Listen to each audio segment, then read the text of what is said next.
Hello dear, मैं भूतेश आपका इस वीडियो के अंदर बहुत बहुत वेलकम करता हूँ। इस लेक्चर के अंदर हम जो बाकी बचे हुए हैं वो सारे क्वेश्चन, सारे कंसेप्ट वो कर लेंगे परमुटेशन एंड कॉम्बिनेशन के। फिर उसके बाद एक और लेक्चर के अंदर थोड़ी मोटी कैलकुलेशंस एंड बाद में क्यूआरपी ये हम करेंगे तो अपना टॉपिक ख़त्म हो जाएगा। मोटा मोटा इस लेक्चर में आप बोल सकते हो, उसके बाद छोटी मोटी चीज़ बची रही होंगी। ठीक है, तो बाकी सारे कंसेप्ट यहाँ पर करते हैं। जैसा कि हमने पहले लेक्चर्स के अंदर बहुत ही प्यार से, बहुत ही आराम से समझते हुए किया है काम को, वैसे ही इसके अंदर करेंगे। ठीक है, जब आप एक चीज़ को समझ रहे हैं तो आप अपनी तैयारी की नींव बना रहे हो। जब आप परसेंटेज को समझोगे, रेशियो एंड प्रोपोर्शन को समझोगे, परमुटेशन एंड कॉम्बिनेशन, किसी भी चैप्टर को समझोगे, वो आपको कितने अच्छे से समझ में आया पहली बार में, उतना अच्छा आपका कॉन्फिडेंस होएगा। ठीक है, अरे मज़ा आ गया ऐसे। ठीक है, तो जब भी आप सीखो तो ये सोचकर मत सीखो कि जल्दी से इस चैप्टर को निपटा दूं। हमने विद इन टाइम सिलेबस करना होता है, बट निपटाने की सोच से आप सिलेबस को करोगे तो सिलेक्शन नहीं हो पाएगा, जो कि मेन मोटिव है, या फिर वो लेट होगा, टाइम वेस्ट हो जाएगा। यहाँ पर 1 घंटा बचाओगे तो बाद में 1 महीना एक्स्ट्रा लगाओगे। सिंपल सी बात है। तो बड़ी ही तसल्ली से, बड़े ही इत्मीनान से हम अपना जो सिलेबस है उसे करेंगे, उसे समझेंगे। ठीक है, जब एक बार आप तसल्ली से करोगे उसके बाद हमें रिपीट भी करना होता है सिलेबस को। ठीक है, एटलीस्ट 2 बार और करना होता है। तो जब आप रिपीट करोगे तो आपको बहुत सारी चीज़ें बहुत ही बढ़िया तरीके से और सीखने को मिलेंगी। ठीक है, एक बार में सब कुछ नहीं आता, लग जाता है, बट उतना साफ बार बार करने से ही आता है। ये भी मैंने आपको बात बता दी है साफ साफ। ठीक है मेरे भाई, तो बड़े ही प्यार से अपने चीज़ों को समझना है। तो अब हम स्टार्ट करते हैं बाकी बचे हुए क्वेश्चन। तो कभी भी सीखने के दौरान अगर टाइम की कंजूसी की तो रिजल्ट आने में ज़्यादा टाइम लग जाएगा। तो कहीं ना कहीं आपने टाइम की कंजूसी की, इस कारण आपको टाइम ज़्यादा पे करना पड़ेगा। ऐसे बोलते हैं ना कि सस्ता रोए बार बार, महंगा रोए एक बार। ये एक बढ़िया चीज़ ले आए, बेशक से महंगी हो। मान लो घर में कोई भी चीज़ लगानी है तो एक बार रोएगा खरीदते वक्त, क्योंकि ज़्यादा रुपए लगाए हैं भाई, दर्द तो होगा ही। और अगर आप सस्ती चीज़ लाओगे, मान लो लो क्वालिटी की, मेन बात क्वालिटी से है, जनरली हाई क्वालिटी महंगी होती है अपनी दुनिया में। तो लो क्वालिटी की चीज़ लाओगे तो फिर ख़राब हो जाएगी, फिर लो क्वालिटी की लाओगे फिर ख़राब होएगी, तो वो बार बार रोएगा और कहीं ना कहीं ज़्यादा रुपए ही पे करके आ जाएगा। इसीलिए एक बार टाइम लेके सीखेंगे, लेकिन तसल्ली से सीखेंगे। ठीक है, ये मोटो होना चाहिए। चलिए जी, तो सबसे पहला क्वेश्चन करते हैं।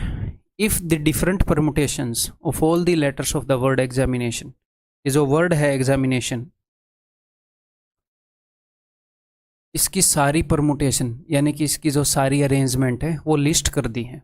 Listed as in a dictionary. किस तरीके से लिस्ट कर दी है?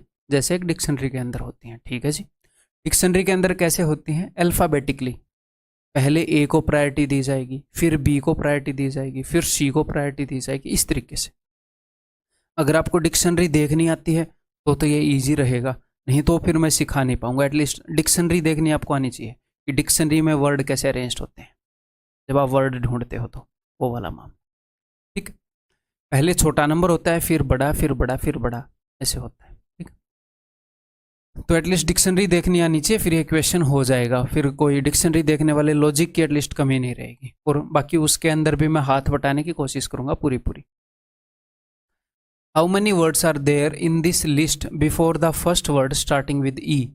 ई से जो पहला वर्ड स्टार्ट हो रहा है उससे पहले कितने वर्ड हैं इस लिस्ट में?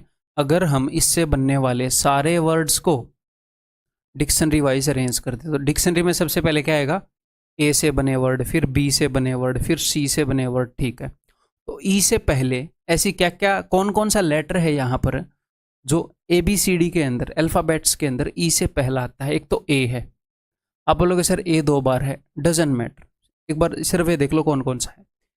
ए बी सी डी, उसके बाद डायरेक्टली ई है। हाँ जी, तो सबसे पहले जो वर्ड बनेंगे वो बनेंगे जो ए से स्टार्ट हो रहे हैं, जो ए से स्टार्ट हो रहे हैं। तो मैंने पहली पोजीशन पर ए को फिक्स कर दिया। अब आपके मन में एक डाउट आएगा कि सर 2 ए हैं, 2 ए हैं, तो यहां पर आपने जिस ए को फिक्स किया है वो कौन से वाला ए है? मुझे एक बात बताओ, हम इन दोनों ए को अलग अलग ट्रीट करते हैं या सेम ट्रीट करते हैं? हम फॉर्मूले की बात नहीं कर रहा, फॉर्मूला तो A1 A2 ऐसे ट्रीट कर डालता है। हम तो सेम ट्रीट करते हैं, हमारे लिए तो दोनों ए एक ही हैं।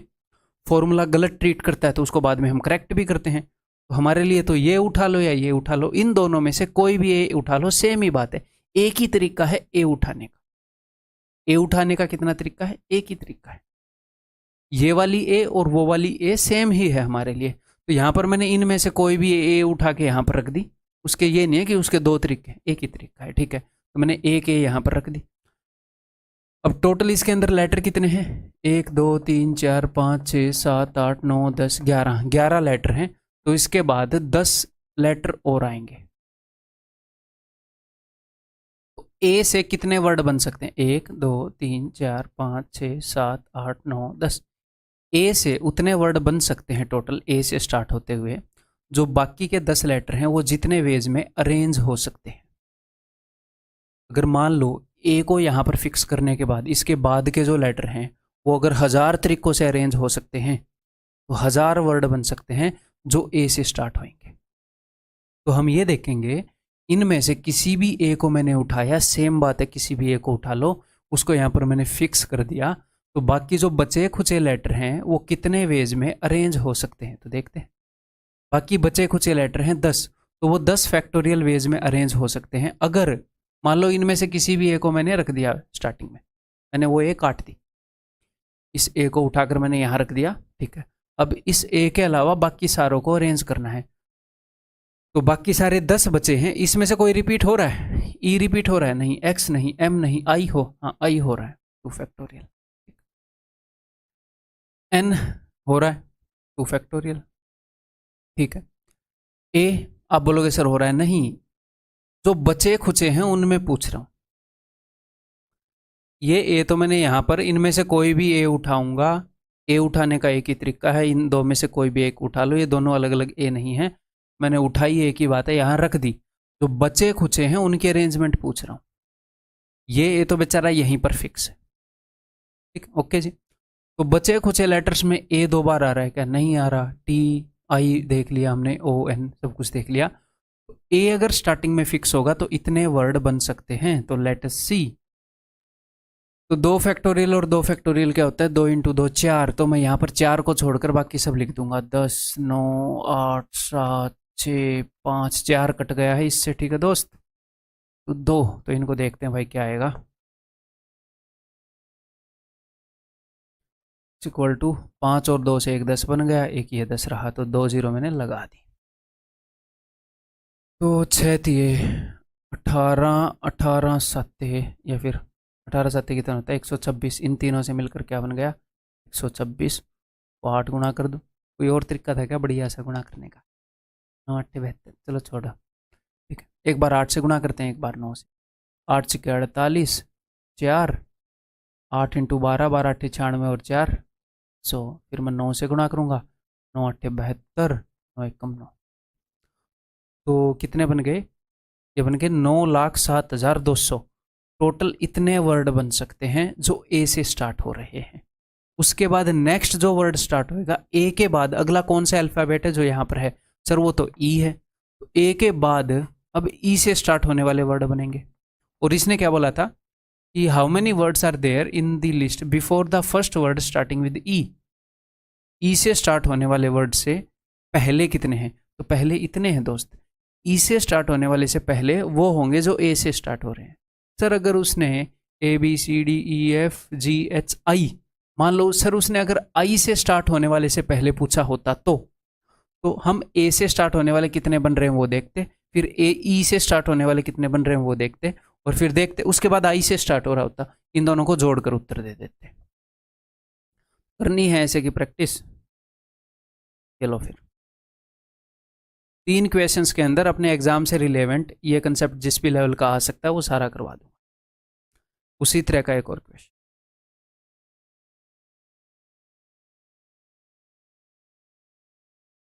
If all the words with और without meaning which can be made using all the letters of the word again. Again के सारे लेटर को यूज करके हमने वर्ड बनाने हैं विद और विदाउट मीनिंग। अच्छा, are written as in a dictionary, एक डिक्शनरी में जैसे लिखे जाते हैं ऐसे इन्होंने लिख दिया, ठीक है ji. What will be the 50th word, तो 50वां शब्द क्या होगा, 50th वर्ड क्या होगा। ठीक है, देखते हैं। तो सबसे पहले डिक्शनरी में कौन से शब्द लिखे होंगे, कौन से वर्ड लिखे होंगे जो ए से स्टार्ट हो रहे हैं। ए सबसे पहला अल्फाबेट है, तो मैं ये देखता हूं ए से स्टार्ट करके कितने वर्ड बनाए जा सकते हैं। अगर मैं ए को यहां पर फिक्स कर दूं तो बाकी के, तो आपने क्या करना है, ऐसे लिखने की जरूरत नहीं है जैसे मैं डैश डैश लिख रहा हूं। आप मन ही मन में यहां पर आप ए को काट दो। आप क्या करो, आप ऐसे एक ए को काट दो। मैंने इस ए को यहां से काटा, उठा के यहां रख दिया, टक, ठीक है। तो बाकी के ये जो बचे हुए हैं इनको मैं कितने वेज से अरेंज कर सकता हूं। तो दोस्त ये जो हैं 4 वर्ड हैं, 4 फैक्टोरियल वेज में अरेंज हो सकते हैं। क्या इनमें कोई रिपीट हो रहा है? नहीं हो रहा। खाली इन चारों में पूछ रहा हूं, नहीं हो रहा है। ये मत बोलना ए हो रहा है, नहीं, इस ए को मैं उठाकर रख चुका हूं, ठीक है। तो सिर्फ 4 फैक्टोरियल यानी कि 24 वर्ड बन जाएंगे जो कि ए से स्टार्ट हो रहे हैं। क्लियर है? अब ए के बाद अगला क्या आता है? A B C D E F G. G, तो जी से जो स्टार्ट हो रहे हैं, तो बाकी के 4 जो हैं, मान लो अगर आप जी को काट रहे हो तो ये जो 4 वर्ड है, मान लो मैंने जी को उठाकर यहां रखा, फिक्स कर दिया। इन 4 लेटर्स को कितने वेज में हम अरेंज कर सकते हैं, उतने ही वर्ड बन जाएंगे जी से स्टार्ट होते हुए। तो 4 फैक्टोरियल बटे में 2 फैक्टोरियल, क्योंकि दोस्त ए तो 2 बार है, ए तो रिपीट हो रहा है। तो 4 फैक्टोरियल 24 होता है, 24 बटे 2 12, ठीक है।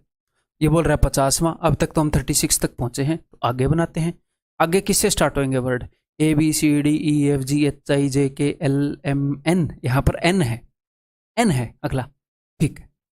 एन ही है क्या? अच्छा नहीं, जी एच आई, आई है। तो नेक्स्ट आई से स्टार्ट होने वाले वर्ड बनेंगे। तो आप, अगर मैं आई को काट दूं, यहां फिक्स कर दिया मैंने आई को, तो कितने वर्ड बनेंगे जो आई से स्टार्ट हो रहे हैं? तो देखेंगे अगर मैं आई को उठाकर यहां रख दूं तो बाकी बचे हुए वर्ड से कितने लेटर्स से कितने वर्ड बना सकता हूं। तो 1 2 3 4, बचे खुचों को 4 फैक्टोरियल वेज में अरेंज कर सकते हैं। बटे में 2 फैक्टोरियल भी है, क्योंकि ए जो है इन बचे खुचों में 2 बार आ रहा है। तो 12 वर्ड और बन जाएंगे जो आई से स्टार्ट हो रहे हैं। इसके बाद A B C D E F G H I J K L M N. मैं इसलिए बार बार स्टार्टिंग से बोल रहा हूं, आपको रीजनिंग के अंदर याद होगी। आप आई से स्टार्ट कर सकते हो ए बी सी डी को, जी H I J K L M N ना। छोटे बच्चे तो हो नहीं, छोटी बच्ची हो क्या, नहीं कर सकते। तो अब नेक्स्ट जो वर्ड बनेंगे वो एन से बनेंगे, ठीक है। तो अब तक कितने वर्ड बन चुके हैं दोस्त? 12 और 12 24, 24 और 24 48, 48 वर्ड्स बन चुके हैं। अब जो 49th वर्ड है वो कौन सा है? अब आपको ये नॉलेज होनी चाहिए कि डिक्शनरी में कैसे होते हैं वर्ड। तो आगे जो वर्ड हैं वो स्टार्ट होंगे एन से, ठीक है, जी H I J K L M N. अब बाकी के जो वर्ड हैं, एन से जो सबसे पहला वर्ड होगा वो कैसे बनेगा? एन के जो सबसे पहला वर्ड जो एन से बनेगा, एन के बाद में सबसे छोटा ए आएगा, अल्फाबेट में जो सबसे पहले आता है। अब ए के बाद क्या आता है? जो बाकी बचे हैं, एन के अलावा क्या बचा है यहां पर? मान लो आप एन को काट दो, एन के अलावा जो भी बचा है उनमें 2 ए हैं। अब जी और आई में पहले क्या आता है? जी एच आई, जी आता है, जी और फिर आएगा आई। ये बनेगा 49th वर्ड। सर उसके बाद क्या होगा? ठीक है, उसके बाद अब देखो जरा ध्यान से, सिर्फ लास्ट के 2 इनको हम इंटरचेंज करेंगे। एन ए, मतलब हम ए इनसे बना हुआ अगला वर्ड देख रहे हैं। अगर मैं ऐसे कर दूं, आपको थोड़ा सा डिटेल में ही बता देता हूं। देखो, अगर मैं ऐसे कर दूं एन और उसके बाद जी, तो ए के बाद मैं डायरेक्टली जी ले आया है यहां पर, बल्कि ए आई जी या फिर ए आई जी ए, बहुत सारे वर्ड बन सकते थे। तो हम करते क्या हैं मैं आपको बताऊं, हम ये करते हैं मेरे भाई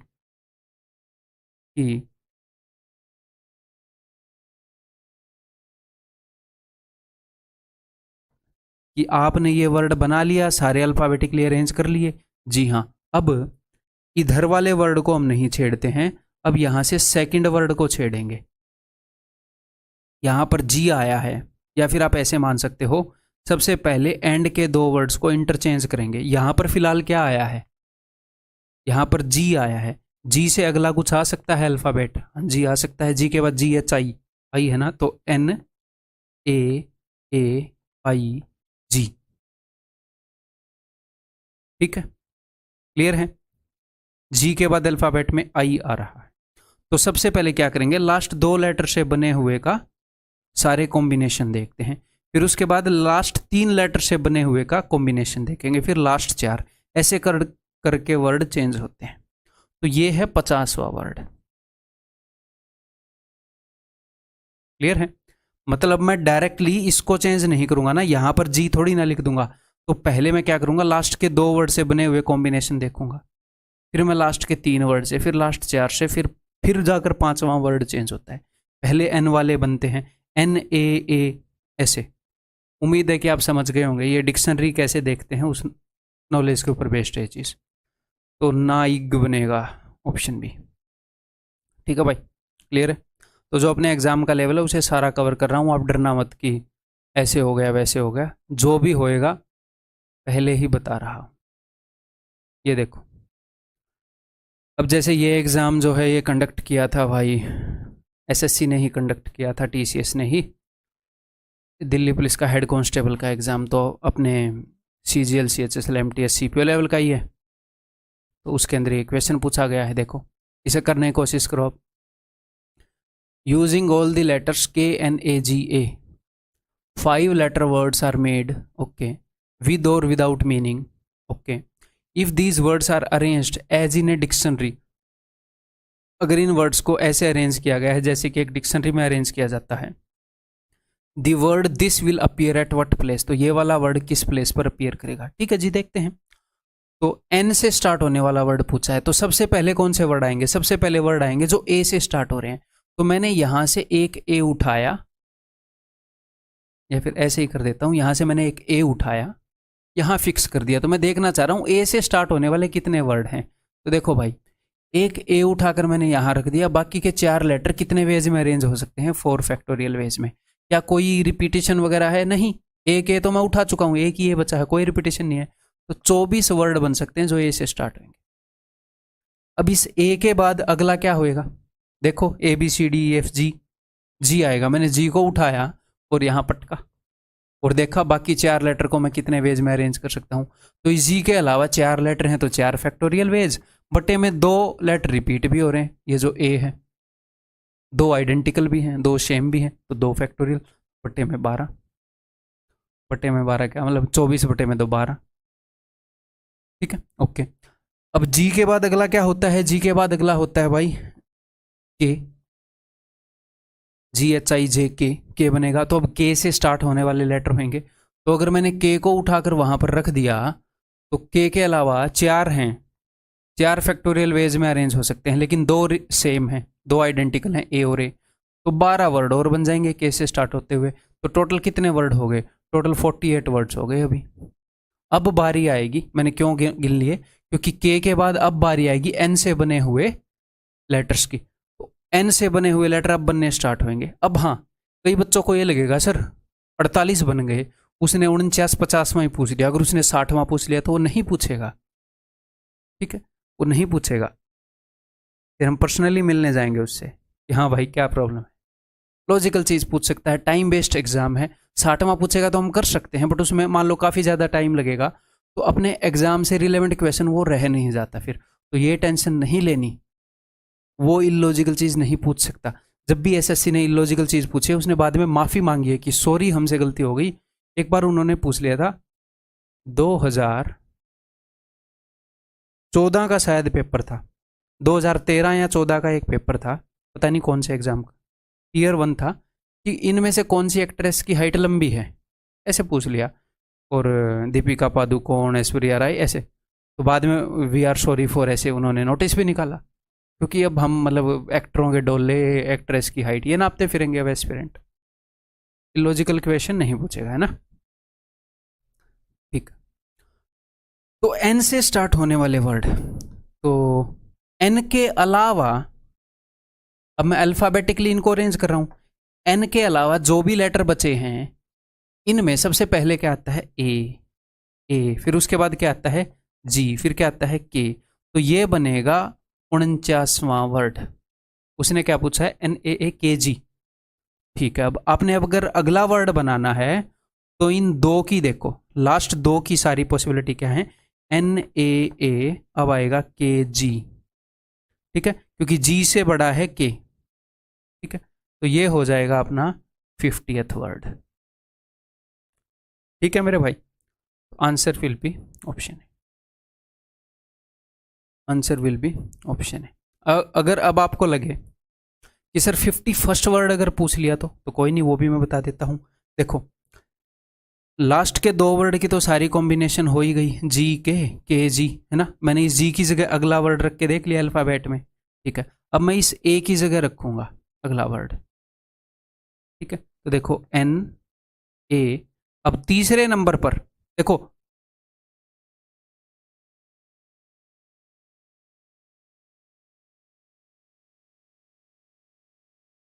यहां पर सेकंड लास्ट नंबर पर आपने जी रखा था। जी के बाद क्या आ सकता है अल्फाबेट में? जी एच आई जे के। अपने पास के ही अवेलेबल था, के बाद कुछ और अवेलेबल है अपने पास? नहीं तो वो भी रख लेते हैं हम। नहीं है सर, ठीक है। अब हम तीसरे पर आ गए, यहां पर भी हमने चेंज करके देख लिया। अब हम यहां पर चेंज करेंगे, तो ए के बाद कुछ और है यहां पर रखने के बाद, ए के अलावा, ए के अगले वाला, A B C D E F G, तो हम जी रख देंगे। इस ए की जगह अगला रख दिया मैंने। अब जो बाकी के बचे हैं उनमें सबसे पहले क्या आता है? सर ए आता है, और फिर आएगा के।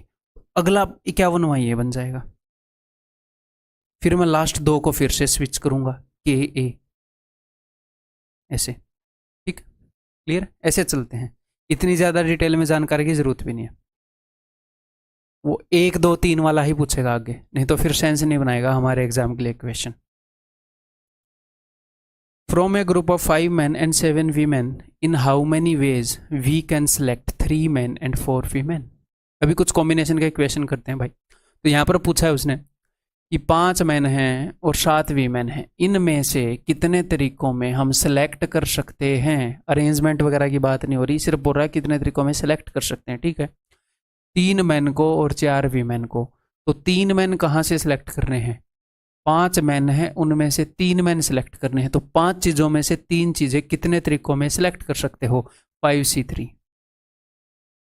ठीक है, तो दोनों काम करने हैं ना, 3 मैन एंड 4 वीमेन।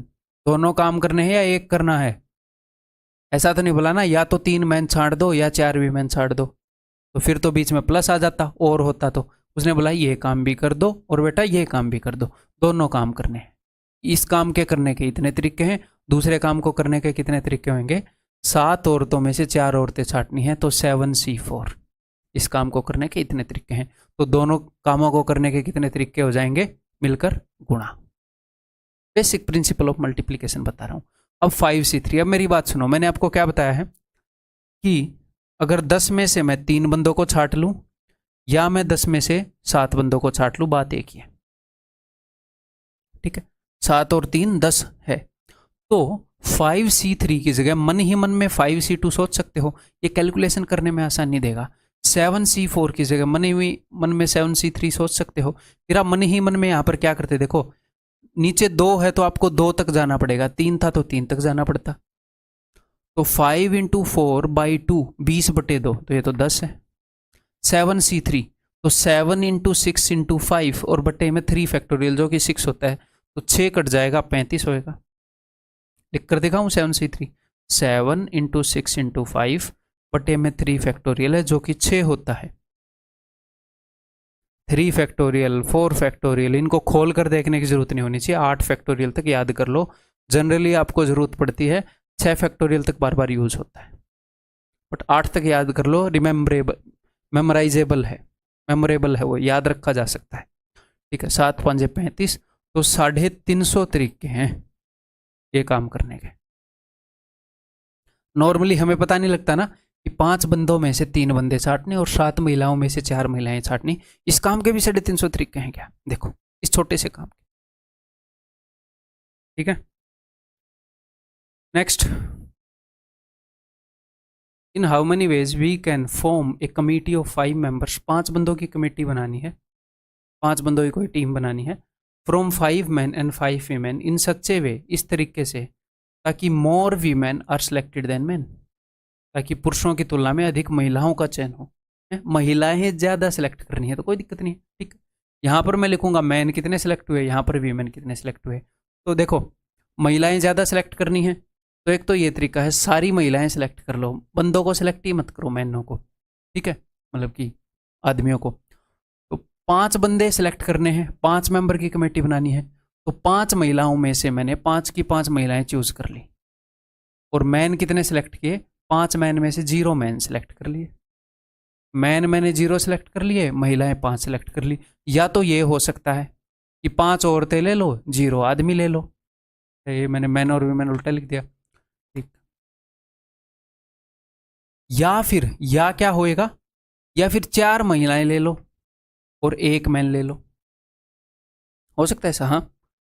या तो 5 महिलाएं 0 मैन, या फिर 4 महिलाएं 1। ये मैं या लिख रहा हूं ताकि आपको पता लगे, या तो ये होगा या ये होगा, या फिर क्या होगा 3 महिलाएं सिलेक्ट कर लो और भाई 2 आदमी सिलेक्ट कर लो। तो इसीलिए यहां पर जो उत्तर आएगा, यहां पर जो उत्तर आएगा, यहां पर जो उत्तर आएगा वो जुड़ेंगे। अब 5 में से, अब इस फॉर्मूले को रटना नहीं है, अब ये चीज आपको लिख कर करने की जरूरत नहीं होनी चाहिए। 5 चीजों में से 5 चीजें छांटनी है, कितना तरीका, कितने तरीके हैं, सारी छांट लो, और कोई तरीका ही नहीं है भाई। जितनी चीजें सारी की सारी छांटनी है तो एक ही तरीका है, सारी छांट लो। एक ही तरीका 5C5 = 1। 5 चीजों में से 0 चीजें छांटनी है, कितने तरीके हैं, एक ही है कि एक भी मत छाटो। यहां पर भी 5C0 = 1, ठीक है। अगर सारी महिलाएं छाटोगे और एक भी आदमी नहीं छाटोगे तो कितने तरीके से कमेटी बना सकते हो, एक ही तरीका है, सारी महिलाएं छाट लो, खत्म बात, और कोई तरीका ही नहीं है। तो हमें प्रैक्टिकली भी समझना चाहिए कि क्या हो रहा है टॉपिक। 5 में से 4 छाटना। अब 5C4 = 5C1, ये आपको पता है? तो 5C1, 5 चीजों में से एक चीज छाटने के, मैं बोल रहा हूं आपको फॉर्मूला लगाने की जरूरत नहीं होनी चाहिए, अदरवाइज आप लगा सकते हो। 5 चीजों में से एक चीज छांटनी है, तो 5 चीजों में से एक छांटनी है, तो 5 तरीके होंगे भाई, ये छांट लो, ये छांट लो, कोई भी एक छांट लो उन 5 में से। पहली छाटू, दूसरी छाटू, तीसरी छाटू, 5वीं छाटू, 5 तरीके, तो ये हो गया 5। और यहां पर भी 5, 5 5 25, ये हो जाएगा 25।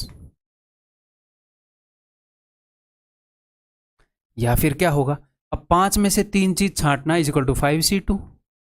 5C2 क्या होगा, 5 × 4/2 10, तो ये है 10। और 5C2 फिर से 10, तो ये हो गया 100। तो टोटल 126 वेज में हम ये काम कर सकते हैं। ये जो काम है ये हम 126 तरीकों में कर सकते हैं। डन डनाडन। अब ये आप लोग बताओगे मुझे, you guys will tell me.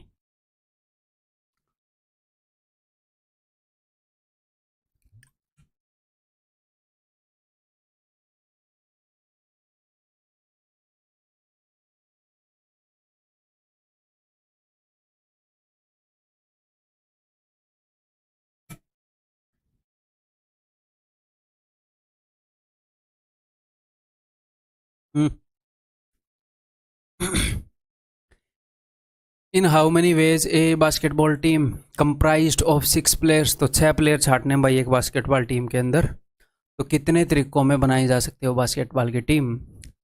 From 5 boys and 5 girls, 5 लड़के और 5 लड़कियां, ठीक है। यहाँ पर बॉयज हैं, यहाँ पर गर्ल्स हैं। Such that at most 2 boys are selected. At most 2 का मतलब क्या है, अधिक से अधिक 2 लड़के, यानी कि 2 से ज़्यादा लड़के सिलेक्ट नहीं होने चाहिए। तो लड़के सिलेक्ट करने के हमारे पास कितने तरीके हैं, या तो 2 लड़के सिलेक्ट कर लूँ, या 1 लड़का सिलेक्ट कर लूँ, या 0 लड़का सिलेक्ट कर लूँ। 2 से ज़्यादा नहीं हो सकते, 2 या 2 से कम हो सकते हैं, ठीक है। अगर मैं 2 लड़के सिलेक्ट करूँगा, लड़के कितने हैं 5, तो 5C2 तरीकों में हो जाएंगे।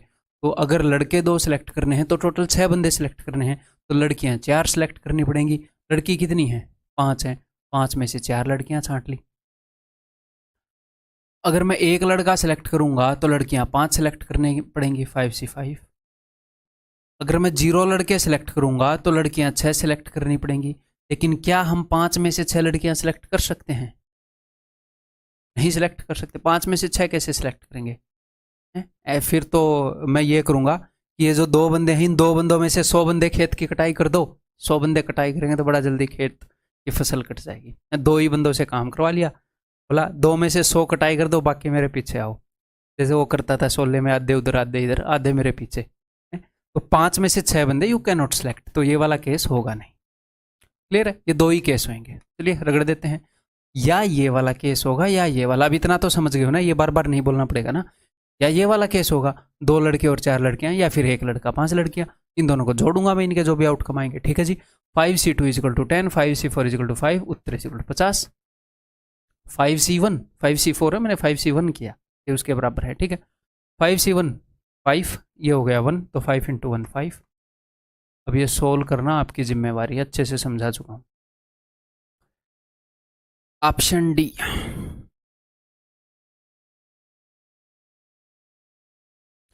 इन how many ways can we form, काफ़ी प्रैक्टिस करवाऊंगा मैं आपको इस टाइप की क्वेश्चन की। In how many ways can you form a cricket team of 11 players out of 8 batsman and 6 bowlers. देखो इसने बैट्समैन कितने हैं भाई, बैट्समैन है 8 और बॉलर कितने हैं, बैट्समैन है 8 और बॉलर हैं अपने पास 6। ठीक है, तो हमने 11 प्लेयर सेलेक्ट करने हैं। ठीक है, such that at most 4 bowlers are to be selected, ज़्यादा से ज़्यादा 4 बॉलर सेलेक्ट करने हैं, 4 बॉलर से ज़्यादा नहीं चाहिए हमें। ठीक है, रन भी बनाने हैं, तो ज़्यादा से ज़्यादा अगर 4 बॉलर सेलेक्ट करने हैं तो 4 से ही स्टार्ट कर देते हैं, फिर कम करते जाएंगे, बॉलर 4 या 4 से कम होंगे। अगर 4 बॉलर सेलेक्ट हुए तो 11 की टीम बनानी है, तो 7 बंदे यहाँ से सिलेक्ट होंगे। ठीक है, अब 4 से कम बंदे सेलेक्ट हुए, मतलब कि 3 बॉलर सेलेक्ट हुए, तो यहाँ से 8 बंदे सेलेक्ट हो जाएंगे। ठीक है, अगर 2 बॉलर सेलेक्ट हुए तो यहाँ से 9 बंदे सेलेक्ट करने पड़ेंगे, जो कि हो नहीं सकता क्योंकि टोटल बंदे ही 8 हैं। तो बस यही 2 केस बनेंगे। 8C7 = 8C1 that is equal to 8 and 6C4 = 6C2। तो 6C2 क्या होगा, 6 × 5/2 यानी कि 15, 15 8 120। ठीक है, 8C8, 8 में से 8 चीजें सिलेक्ट करना, यानी कि एक ही तरीका है, सारी सिलेक्ट कर लो। और 6 में से 3 सिलेक्ट करना।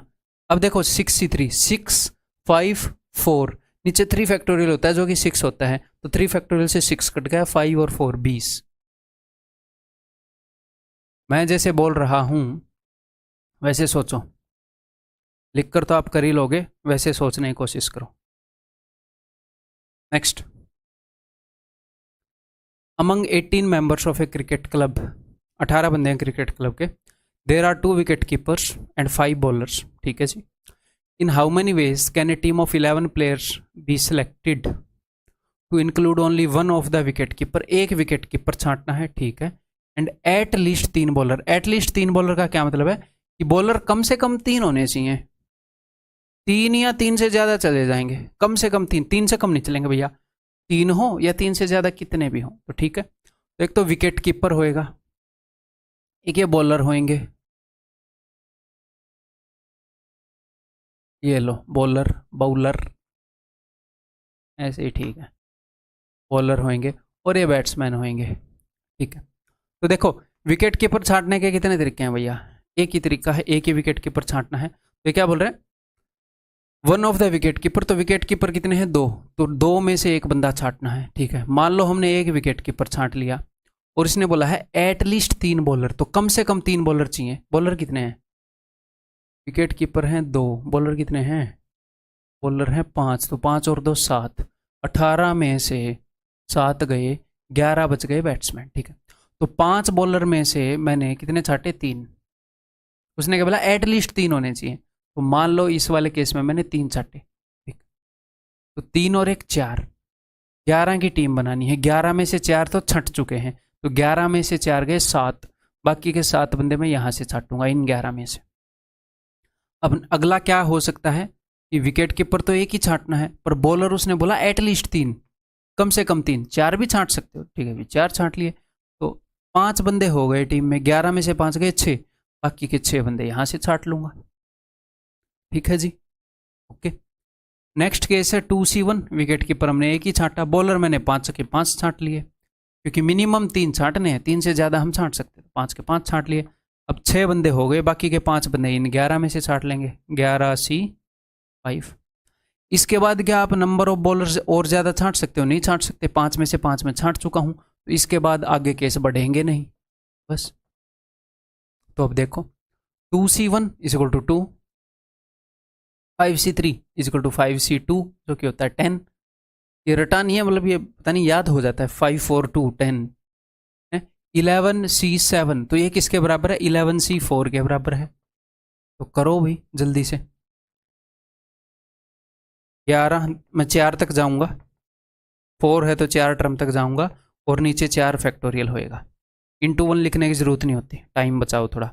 4 और 2 8, 3 3 9, 11 3 33, 330। तो दिस इज इक्वल टू 330। तो टोटल कितना हो गया भाई? बाद में लिख लेंगे या फिर लिख ही लेते हैं, यहाँ पर लिख लेता हूँ मैं, ठीक है। तो 33 दूनी 66, 6600, ठीक है। 2C1 is equal to 2, 5C4 is equal to 5C1 is equal to 5, 5 में से एक चीज़ छांटने के 5 तरीके।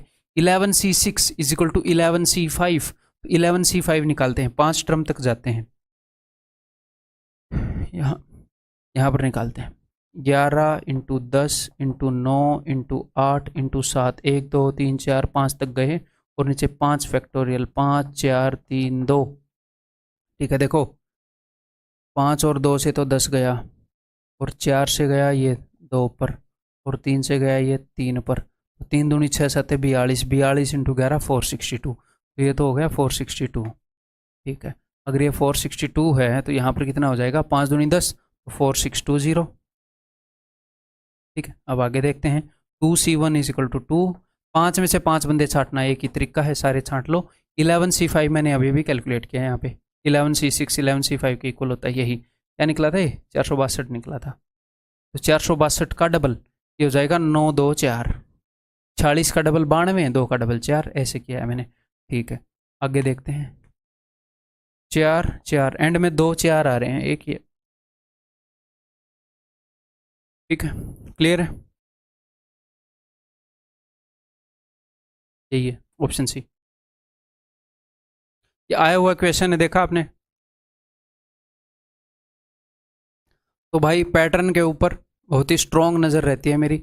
ऐसा नहीं हो सकता कभी भी कि मैं आपको क्वेश्चन पढ़ा रहा हूँ तो एक तो एग्ज़ाम का लेवल छूट जाए, अच्छा एग्ज़ाम में इस लेवल का आ गया, एग्ज़ाम का टाइप छूट जाए, हो ही नहीं सकता। और एक दूसरा काम ये नहीं हो सकता कि मैं आपको इरिलेवेंट पढ़ा दूँ। तो सब कुछ रिलेवेंट कवर होएगा और रिलेवेंट ही कवर होएगा, एक एक सेकंड दिया गया कीमती रहेगा, ठीक। देखो इन एन एग्जामिनेशन जो मैं आपको कंटेंट दे रहा हूँ सिर्फ उसी को रिपीट करो, उसी का चक्कर बना दो। उसके अलावा जो मैं आपको कंटेंट दे रहा हूँ उसके अलावा सिर्फ मॉक्स दे लो आप। अगर आपने न्यू क्वेश्चन करने हैं अपने जो मैं आपको कंटेंट दे रहा हूँ उसके अलावा, तो आपको PYQ करने की भी ज़रूरत नहीं है। आप बोलोगे सर क्यों ज़रूरत नहीं है? क्योंकि PYQ इसके अंदर ऑलरेडी हैं दोस्त, हर एक टाइप का PYQ बढ़िया वे में अरेंज्ड हैं इसके अंदर ऑलरेडी। आप PYQ करोगे भी तो कुछ नया नहीं मिलेगा आपको, ठीक है। तो नए क्वेश्चन करने तो बहुत सारे मॉक तो देने ही होते हैं एग्जाम से पहले, तो mock mock mock mock strategy, section wise mock, वो देते रहो, अपनी स्ट्रेटजी को बेटर बनाते रहो और इसी कंटेंट को रिपीट करते रहो। तो कितना सिंपल हो गया आपके लिए, सिर्फ 2 कंटेंट, दैट्स ऑल। ये क्वेश्चन करके बताओ। In an examination A question paper consist of 12 questions divided into 2 parts. 2 part है, पार्ट 1 और पार्ट 2। 12 क्वेश्चन है, एक पार्ट में 5 क्वेश्चन है, पार्ट 1 में 5 क्वेश्चन है और पार्ट 2 में 7 क्वेश्चन है, ठीक है ji. A student is required to attempt 8 questions. Part 1 में 5 क्वेश्चन है और पार्ट 2 में 7 क्वेश्चन है, ठीक, ओके जी।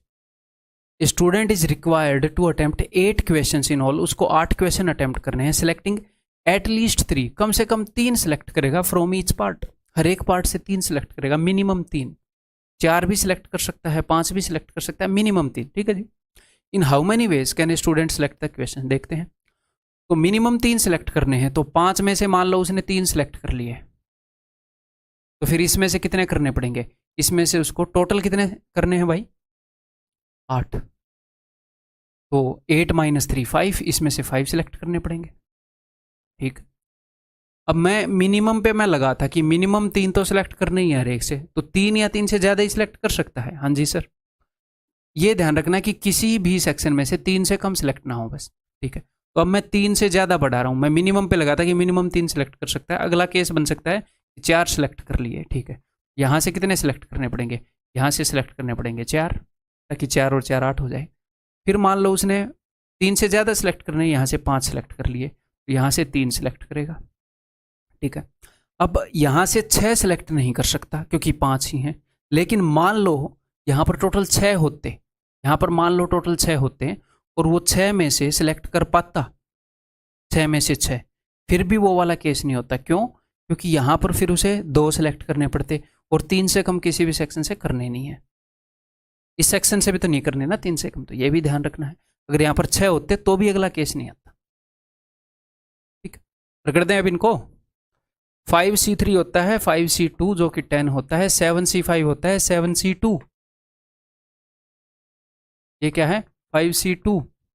तो 7C2 मन ही मन कर सकते हो क्या, 7 इंटू 6 बटे में 2, 2 तिये 6, 7 तिये 21, तो क्या आ गया 210, ठीक है। 5C1 जो कि हो गया 5, 7C4 क्या होगा 7C3, 7 6 5, नीचे 3 फैक्टोरियल, 3 फैक्टोरियल से 6 गया, 7 5 35, तो 5 5 25, 5 से 15 और 2 17। 5C5, 5 में से 5 चीज़ें सेलेक्ट करना है, एक ही तरीका है। 7C3 अभी ऊपर किया था, 7C4 इसी के बराबर होता है 35, तो दिस इज इक्वल टू 35, तो कितना आ गया भाई, तो देखो 17 और 3 का होता है 20, यानी कि 200, ये भी 210 हो गया, ये भी 210, तो 420, option A, option A is the answer, ठीक है। नेक्स्ट, अब ये एक क्वेश्चन ऐसा ले लिया इसके अंदर ऑप्शंस नहीं है, ताकि इसमें सारे केस कम से कम अपने कवर हो जाएं, एक बार रिवाइज हो जाएं थोड़े से आपके, ठीक है। तो क्वेश्चन वैसे ही निकालना आपको बिना ऑप्शन के, अंडरस्टैंडिंग के लिए लिया क्वेश्चन। एक committee of 7 has to be formed, मैंने बोला था ना एनफ प्रैक्टिस करवा दूंगा, फॉर्म्ड फ्रॉम, मैं आपको यहाँ पर सारे कंसेप्ट दे दूंगा जितने भी रिलेवेंट हैं अपने बैच के अंदर, और एनफ प्रैक्टिस भी करवा दूंगा, कुछ भी इससे बाहर नहीं होना, इसी कंटेंट को रिपीट करते रहो। इसके अलावा मॉक देकर मॉक के ऊपर स्ट्रेटेजी लगाते रहो बस, हर चैप्टर की बात बोल रहा हूँ, सिर्फ इसकी नहीं बोल रहा। A committee of 7 has to be formed from 9 boys and 4 girls, ठीक है, 7 बंदों की कमेटी बनानी है। In how many ways can this be done when the committee consist of exactly 3 girls, ये बोल रहे हैं अगर एग्जैक्टली 3 गर्ल्स छांटनी है तो कोई दिक्कत नहीं है। अगर 3 गर्ल्स छांटनी है तो गर्ल्स कितनी है 4, 4 में से 3 गर्ल्स छांट ली मैंने।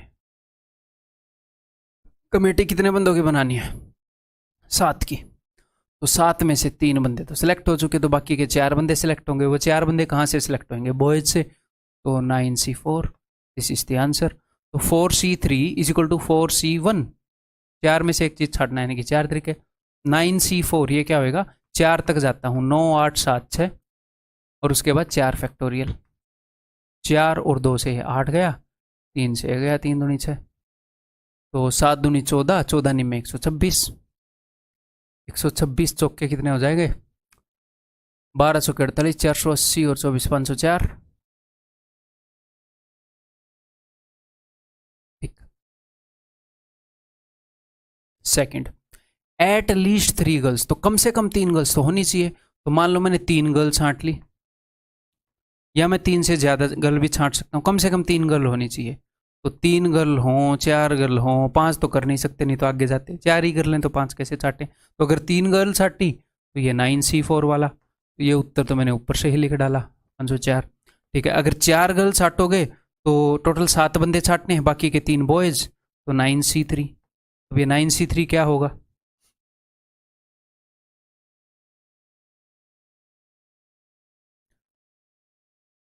तीन दूनी 6 है, 9 8 72, 12 6 72 होता है, 12 7 84, तो इन दोनों का सम कितना हो जाएगा भाई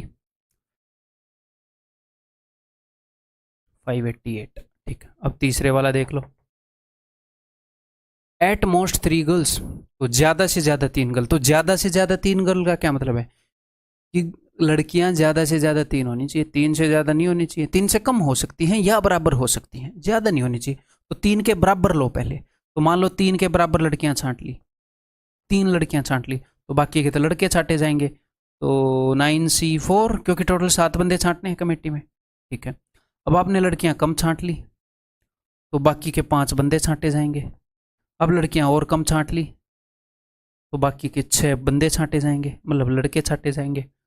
और लड़कियां 0 छांट ली तो बाकी के सारे लड़के छांटे जाएंगे। ठीक ठाक दिख रहा है? नीचे वाला केस नहीं दिख रहा है ना?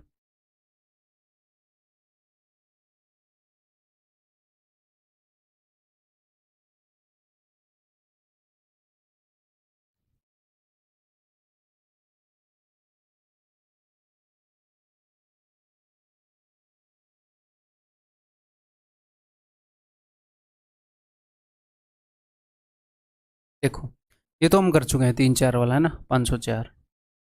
ठीक है, ये भी कर चुके हैं क्या 2-5 वाला? नहीं किया है, ठीक है। तो 4C2 is equal to 4 × 3/2 6। 9C5 is equal to 9C4, ये ऊपर वाला भी मैं लिख देता हूँ, एक फॉर्मेट में हो जाएगा ना। 4 × 126 इक्वल टू 504। ठीक है, तो 9C5 और 9C4 इक्वल होता है, वो मैंने 126 लिख दिया। ठीक है जी, 6×6 = 36, 3×6 = 72 और 3×5 = 72। ओके जी। 4C1 ये आएगा 4 और 9C6 आएगा 9C3 के बराबर। देख रखा है कहीं पर? ये देख रखा है, 84 होएगा। ठीक है, 4×4 = 16, 4×8 = 32 और 1 = 33। 4C0, 4 में से 0 चीज छाटनी, एक ही तरीका की मत छाटो एक भी। 9C7 is equal to 9C2, तो 9 × 8/2, तो 2×4 = 8, 9×4 = 36। इन सबको जोड़ देंगे भाई। ठीक है, तो जोड़े 7 और 5 12 और 3 15, तो 1500 हो गए। ये 100 वाले उठाए थे, ठीक है।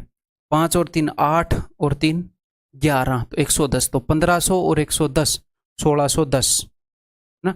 1610 में क्या जोड़ू? 1610 और 10 1620, 1620 और 12 1632, तो 1632, 1620 और 12, हाँ 1632।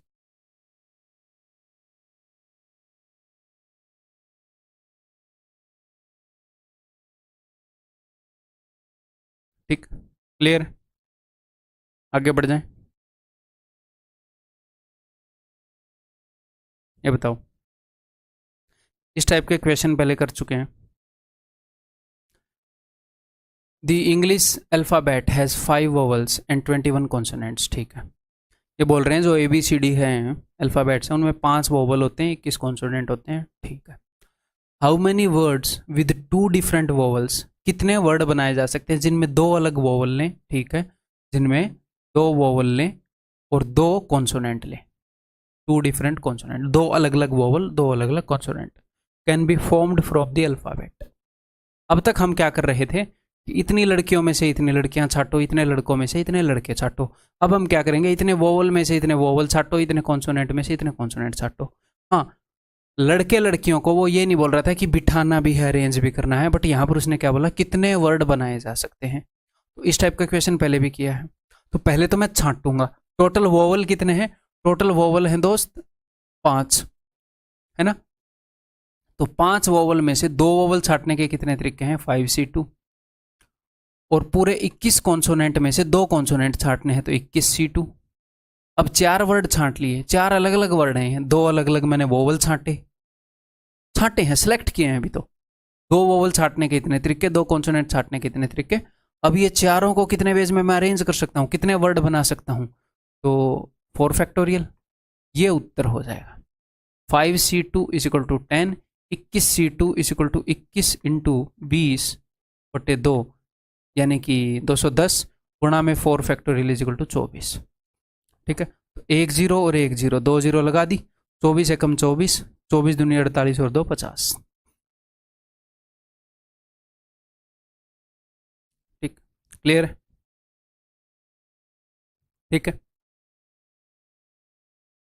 तो ये चैप्टर ऐसा है कि आप बहुत सारी चीज़ों को रट के नहीं जा सकते, सारी चीज़ों को समझ कर जाना बहुत ज़्यादा ज़रूरी है, और उसी अप्रोच के साथ पढ़ाया जा रहा है। Manish types A 6-digit number, but the 2 4s typed by her are, Manisha typed by her are not visible. उसने 6 बटन दाबे, टक टक टकाटक, 1 2 3 4 5 6 वर्ड दबाए, उनमें से 2 वर्ड मिसिंग है। कोई भी 2 बार उसका कीबोर्ड खराब था, जैसे एसएससी वाले कई बार देते हैं, बच्चे टाइपिंग करने जाते हैं तो वही मामला हो गया। कीबोर्ड खराब है, वो तो दिखे नहीं, और ये 5005 दिख रहा है। तो उसने जो 2 वर्ड दबाए थे, how many different 6 digit numbers can there be, कितने अलग अलग 6 डिजिट नंबर हो सकते हैं। उसने 2 4 दबाए थे, 2 बार 4 4 दबाए थे। अब मुझे एक बात बताओ, ये जो उसने 2 बार 4 दबाया है, ये हो सकता है ये वाला और ये वाला हो, या ये वाला और ये वाला हो, या फिर ये वाला और ये वाला, कोई भी 2 हो सकते हैं ना, कोई भी 2 हो सकते हैं। तो आपको सिंपली ये देखना है कि इन 6 में से कोई भी 2 जगह हो सकती हैं जो मिस हो गई, जिस जगह पर उसने 4 दबाए हो। अब हमें तो पता नहीं कहां पर दबाए, तो 6 जगहों में से 2 जगह छांटने के कितने तरीके हैं? 6 जगहों में से 2 जगह छांटने के तरीके हैं 6C2। कितने वेज में 2 जगहें छांटी जा सकती हैं? तो 6C2 यानी कि 6 × 5/2, 15 वेज हैं 2 जगह छांटने के, तो 15 अलग अलग वर्ड हो सकते हैं। ठीक। अब अगर यहां पर जो उसने अक्षर दबाए हैं, अगर वो 2 4 ना होते, अगर उनमें से एक 4 होता और एक 7 होता, या एक 4 होता, एक 5 होता, ठीक है, तो उस केस में एक बार मुझे सोचने दो 5 के बारे में, क्योंकि नीचे भी 5 रिपीट हो रहा है ना। तो वो यहाँ का मिस होगा या यहाँ का मिस होगा, तो उस केस में तो गड़बड़ बनेगी। अब 7 मान लो, ठीक। तो मान लो जो 2 वर्ड उसने दबाए हैं, वो ये उसने 2 बार 4 दबाया है, मान लो उसने एक 4 और एक 7 दबाया होता, ठीक है, तो कितने वर्ड बनते? तो देखो, तो हम क्या करते कि किन्हीं भी 2 जगह पर उसने ये दबाए हो सकते हैं 4 और 7, तो मैं देखता कि 2 जगहों को छांटने के कितने तरीके हैं। आप बोलोगे 6C2, और जो 2 जगह मैंने छांट ली, हो सकता है यहाँ पर 4 हो, यहाँ पर 7, या फिर यहाँ पर 4 हो, यहाँ पर 7, तो इन 2 वर्डों को कितने पेज में अरेंज किया जा सकता है? 2 फैक्टोरियल या फिर 2, तो फिर 30 उत्तर हो जाता। ठीक है मेरे भाई, क्लियर है? तो यहाँ पर उत्तर विल बी ऑप्शन सी।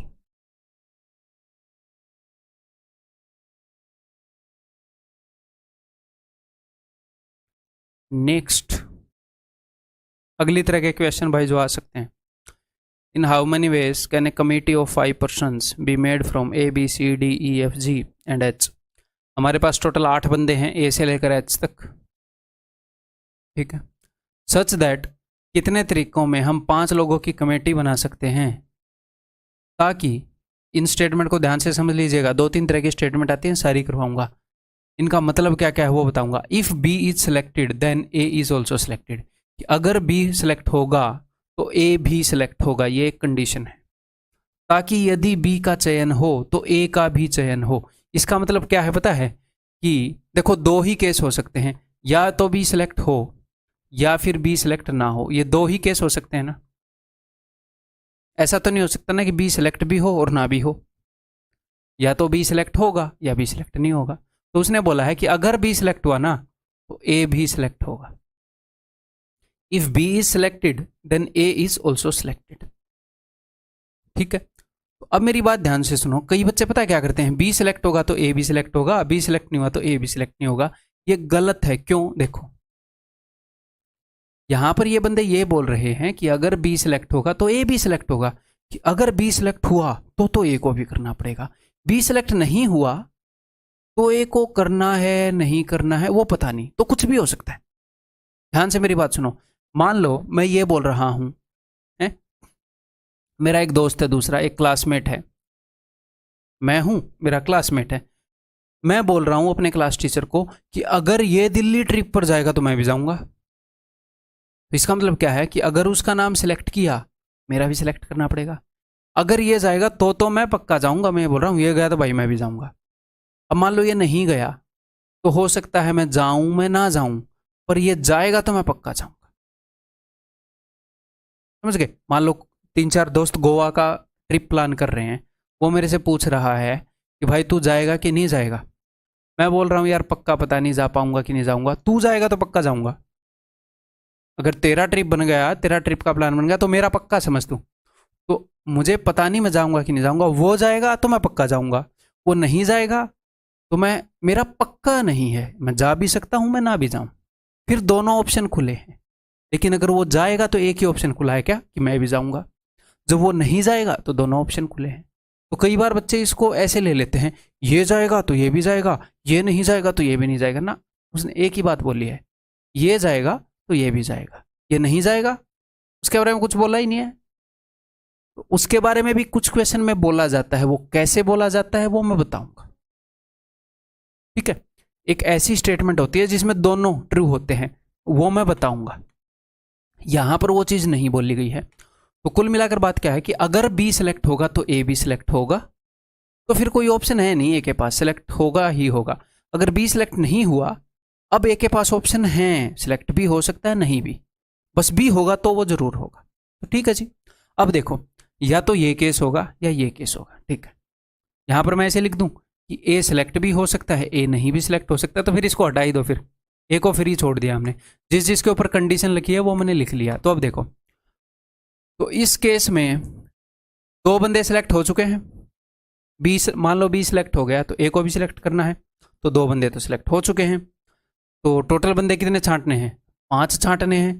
तो बाकी बंदे कितने सिलेक्ट होंगे, 3, क्योंकि 2 ऑलरेडी हो गए हैं, तो 3 बंदे कितने लोगों में से सिलेक्ट होंगे, ए और बी तो सिलेक्ट हो चुके हैं ना भैया, इनको घर पे भेज दो कि जाओ भाई तुम तो हो गए सिलेक्ट। बाकी बंदे बच गए 6, बाकी कितने बंदे बच गए 6। उन बाकी के 6 बंदों में से 3 बंदे छांटने। ए और बी का तो परिणाम घोषित हो गया, वो सिलेक्ट हो गए, अब 3 ही बंदे सिलेक्ट करने हैं, और बाकी के 6 में से, तो उन 6 बंदों में से 3 बंदे कितने तरीकों से सिलेक्ट किए जा सकते हैं, 6C3, इतने तरीकों से हम छांट सकते हैं।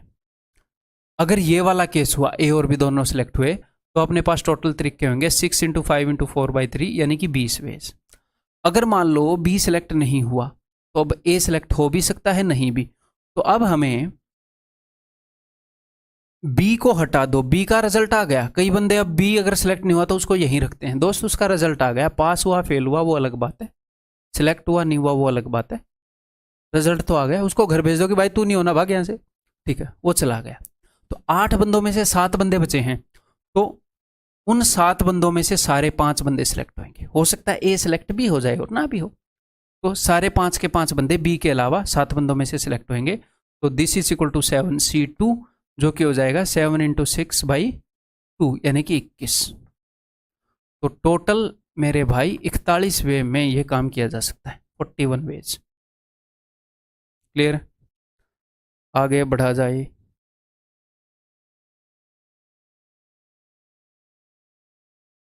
In how many ways can a committee of 5 persons be made from, ठीक है, 5 लोग कितने तरीकों से छाटे जा सकते हैं, such that if D is selected. अब ध्यान से देख लेना, अगर डी सिलेक्ट हो तो सी शुड नॉट बी सिलेक्टेड। यदि डी का चयन हो तो सी का चयन ना हो, अगर डी सिलेक्ट हो गया तो सी नहीं होएगा। तो अगर डी सिलेक्ट हो गया तो इसके बारे में बात बोली है, डी सिलेक्ट हो गया तो सी नहीं होगा। पिछले में क्या बोला था, डी सिलेक्ट हो गया तो सी होगा, इस टाइप की सिचुएशन थी। तो उसने सिर्फ इस बारे में बताया है कि डी सिलेक्ट होगा तो क्या होगा, डी सिलेक्ट नहीं हुआ तो क्या होगा, तो कुछ भी हो सकता है, तो सी सिलेक्ट हो भी जाएगा नहीं भी होगा। इसका उल्टा मत मानना करो, बस उसने सिर्फ एक चीज के बारे में बताया है। ठीक है, तो अगर डी सिलेक्ट हुआ तो सी नहीं होगा, अगर डी नहीं हुआ तो सी हो भी जाए ना भी हो जाए, सी के पास दोनों ऑप्शन खुले हैं। अगर डी सिलेक्ट हो गया तो एक ही ऑप्शन खुला है, क्या, कि भैया तू मत हो सिलेक्ट। तो ठीक है, तो ऊपर वाले केस में एक बंदा सिलेक्ट हो चुका है, एक बंदा नहीं होगा, डी और सी को घर भेज दो क्योंकि इनका रिजल्ट तो आ चुका है, सिलेक्ट होना है नहीं। तो बाकी के 6 बंदों में से 4 बंदे सिलेक्ट होंगे, क्योंकि एक बंदा सिलेक्ट हो चुका है, ये सिलेक्ट नहीं होगा, ये भी पक्का पता चल गया। बाकी के जो 6 बंदे हैं, टोटल 8 बंदे हैं, बाकी के 6 बंदों में से क्योंकि एक बंदा अपनी कमेटी का सिलेक्ट हो चुका है, तो बाकी के 4 बंदे छांटने हैं। तो 6 में से 4 बंदे छांटने के कितने तरीके हैं, ये हैं जी 15, 6 × 5/2, 6 × 5 = 30/2, 15। ठीक है, अगर डी सिलेक्ट नहीं हुआ तो डी के अलावा बच गए 7 बंदे, उन 7 बंदों में से कोई भी 5 हम छांट सकते हैं, तो फिर कितने तरीके होंगे, 21। तो उत्तर विल बी 36।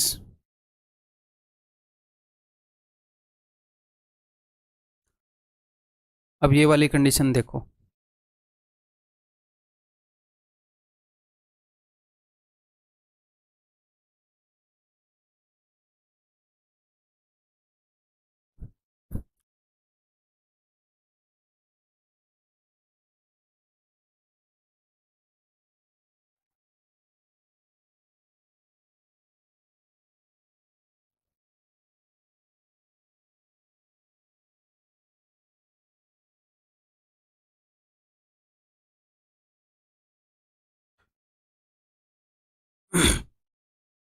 अब यहाँ पर ये जो कंडीशन है, अब अगर किसी बच्चे को इंग्लिश अच्छे से समझ में आए, इंग्लिश हिंदी लैंग्वेज, तो ठीक है, वो इसका मतलब समझ जाएगा। मैं डायरेक्टली आपको इसका मतलब बता देता हूँ। इसका 5 बंदों की कमेटी छाटनी है, such that A will be selected if and only if B is selected. A तभी सिलेक्ट होगा कब? केवल और यदि, अगर और केवल अगर, तभी सिलेक्ट होगा अगर बी का सिलेक्ट हो, और केवल तभी सिलेक्ट होगा अगर बी सिलेक्ट हुआ। बी सिलेक्ट हुआ तो वो भी सिलेक्ट होगा, पक्का होगा वो सिलेक्ट, और बी सिलेक्ट नहीं हुआ तो वो भी सिलेक्ट नहीं होगा। तो ये वो वाला है, पक्का याराना वाली ये वाली स्टेटमेंट है कि तू गया तो मैं भी जाऊंगा, तू नहीं गया तो मैं भी नहीं जाऊंगा ट्रिप पे। वो वाली क्या स्टेटमेंट थी? तो तू गया तो मैं भी जाऊंगा, उसने ये नहीं बोला तू नहीं जाएगा ना, उसने ये नहीं बोला तू गया तो मैं पक्का चलूंगा, तू नहीं गया तो क्या पता मेरा मूड बन जाए मैं चला जाऊँ। ये क्या है? तू गया तो मैं भी जाऊंगा, तू नहीं गया तो मैं भी नहीं जाऊंगा। इफ एंड ओनली इफ का ये मतलब होता है, ठीक है। तो यानी कि A will be selected if and only if B selected, यानी कि बी सिलेक्ट हो जाएगा तो ए भी सिलेक्ट होगा, और बी सिलेक्ट नहीं होगा तो ए भी सिलेक्ट नहीं होगा। इन दो में से कोई एक केस होएगा। तो ऊपर वाले केस में 5 में से 2 बंदे सिलेक्ट हो चुके हैं, ठीक है, ये दोनों। बाकी के जो 6 बंदे बचे हैं, उन 6 बंदों में से हमें 5 में से 2 बंदे सिलेक्ट हो गए, बाकी के 3 छांटने हैं। तो 6C3 is equal to 6C2 that is equal to 15, plus अगर दोनों ही सिलेक्ट नहीं हुए तो बाकी के 6 बंदों में से सारे के सारे 5 बंदे छांटने पड़ेंगे। तो 6C5 इजिकल टू 6C1 जो कि हो जाएगा 6, तो 15 और 6 21, 21 तरीके हैं इस काहे, ऑप्शन काहे मैच नहीं हुआ। देखते हैं क्या गड़बड़ हो गई भाई। अच्छा ये 6C3 इजिकल टू 6C2 कर दिया इसलिए नहीं हुआ, ओके गलत कर दिया। 6C3 is equal to 20, 6 into 5 into 4/3 factorial, 3 factorial से 6 कट जाएगा, 5 के 20, तो उत्तर विल भी 26, ऑप्शन बी, ठीक है भाई। नेक्स्ट, ये समझ में आई आपको ये लैंग्वेज? नहीं आई तो ठीक कर देता हूँ, चलो ये है, चलो नेक्स्ट ये करो ये वाला। From a class of 25 students 10 are to be chosen for an excursion party. 10 बंदे बाहर भ्रमण दल के लिए जा रहे हैं, घूमने के लिए जा रहे हैं। There are 3 students who decide that either all of them will join or none of them will join. 3 दोस्त हैं, जय, वीरू और ठाकुर, ठीक है। ये बोल रहे हैं या तो सारे जाएंगे या सारे नहीं जाएंगे, ठीक है। तो या तो वे तीनों के 3 चले गए या उन तीनों में से कोई नहीं गया, ये काम होगा तो ठीक है। अगर वो तीनों जाएंगे तो क्या होगा? तो 10 बंदे छाटने, उसमें से 3 तो छट चुके हैं, तो बाकी के 7 छाटने हैं। 10 में से 3 तो सिलेक्ट हो गए अगर वो 3 जाएंगे तो। अब ये बाकी के 7 कितने बंदों में से छाटने हैं? इन तीनों का तो रिजल्ट आ चुका है ना, तो 25 में से 3 गए, बाकी के 22 लोगों में से 7 छाटेंगे। ये अगर वो 3 नहीं गए, यहां पर मैंने ऑप्शन नहीं दिए क्योंकि काफ़ी कॉम्प्लिकेटेड है, सिर्फ आप कंसेप्ट समझो, मोर देन एनफ आपके लिए, ठीक है। अगर वो 3 नहीं गए तो 10 के 10 बंदे बाकी के लोगों में से छटेंगे, इन 3 के अलावा। 25 में 3 गए 22, so this is the answer, ये दोनों जुड़ेंगे, तो उत्तर will be 22C7 plus 22C10। Solve करने को इसको हम सोल्व कर सकते हैं, कॉम्प्लिकेटेड होगा, ऐसा जनरली वो देता नहीं एग्जाम में, इसलिए मैंने सोल्व करने के लिए नहीं दिया। आपका दिल करे प्रैक्टिस का तो कर लो, वही तरीका है, ठीक। अब ये दो क्वेश्चन मैं आपको मिसलेनियस दूंगा, ये थोड़े से आपको ऐसे लग सकते हैं, थोड़े से डिफ़िकल्ट साइड पे हैं और ये डिफ़िकल्ट साइड पे हैं, तो अपने एग्जाम पॉइंट ऑफ व्यू से जितनी अंडरस्टैंडिंग की ज़रूरत है वो मैं दूंगा। एक तो मैं ऐसा तरीका बताऊंगा जो इसी क्वेश्चन के लिए फिक्स रहेगा, एक मैं ऐसा तरीका बताऊंगा जो यूनिवर्सल होगा। ठीक, थोड़े से बढ़िया लेवल के क्वेश्चन है, लेकिन फिर मैं क्यों करवा रहा हूँ, क्योंकि ये पूछ लिया गया है तो फिर करवाना पड़ेगा। ठीक है, बताऊं फिर, चलिए जी। तो देखो मेरे भाई, सबसे पहले एक तो मैं आपको बताऊंगा डायरेक्ट फॉर्मूला। डायरेक्ट फॉर्मूला क्या है? डायरेक्ट फॉर्मूला मैं अगले वाले पे बता दूं, यहीं पे बता दे, यहाँ पे बता देता हूँ।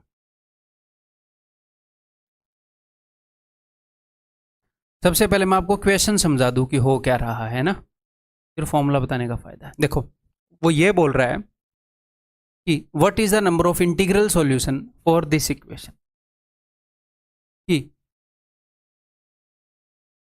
इसका मतलब क्या है, पहले मतलब समझें फिर मजा आएगा। इसके कितने इंटीग्रल सॉल्यूशन है, इसका मतलब ये है कितने इंटीजर या फिर कितने समीकरण के लिए कितने अभिन्न समाधान की, अभिन्न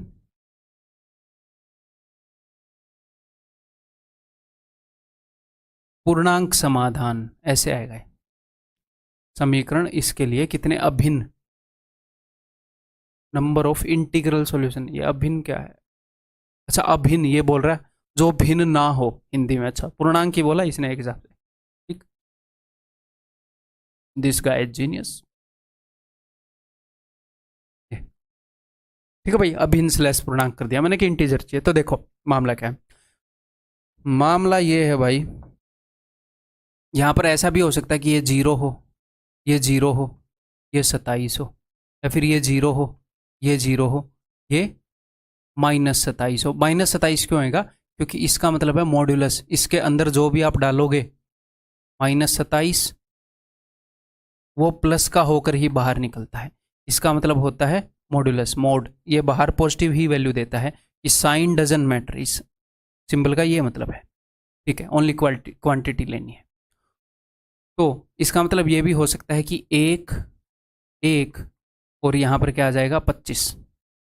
अब ऐसा हो सकता है ना कि ये 1 पॉजिटिव भी हो नेगेटिव भी हो, ये 1 पॉजिटिव भी हो नेगेटिव भी हो, ये 25 पॉजिटिव भी हो नेगेटिव भी हो, चाहे आप ऐसे कर लो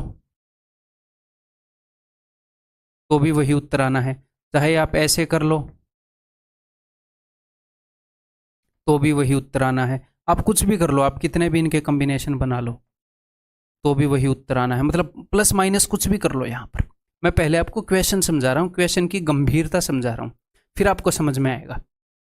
ठीक है, तभी हम यूनिवर्सल वे से इसको कर पाएंगे। ठीक है, ओके जी। हो सकता है मैंने दो जगह यहाँ पर 0 लिखा है, एक ही जगह पर 0 हो और बाकी दोनों जगह कुछ ना कुछ नंबर बटा हुआ हो। जैसे 27 है, यहाँ पर मैंने 2 दे दिया और यहाँ पर मैंने 25 दे दिया, 25 और 2 27।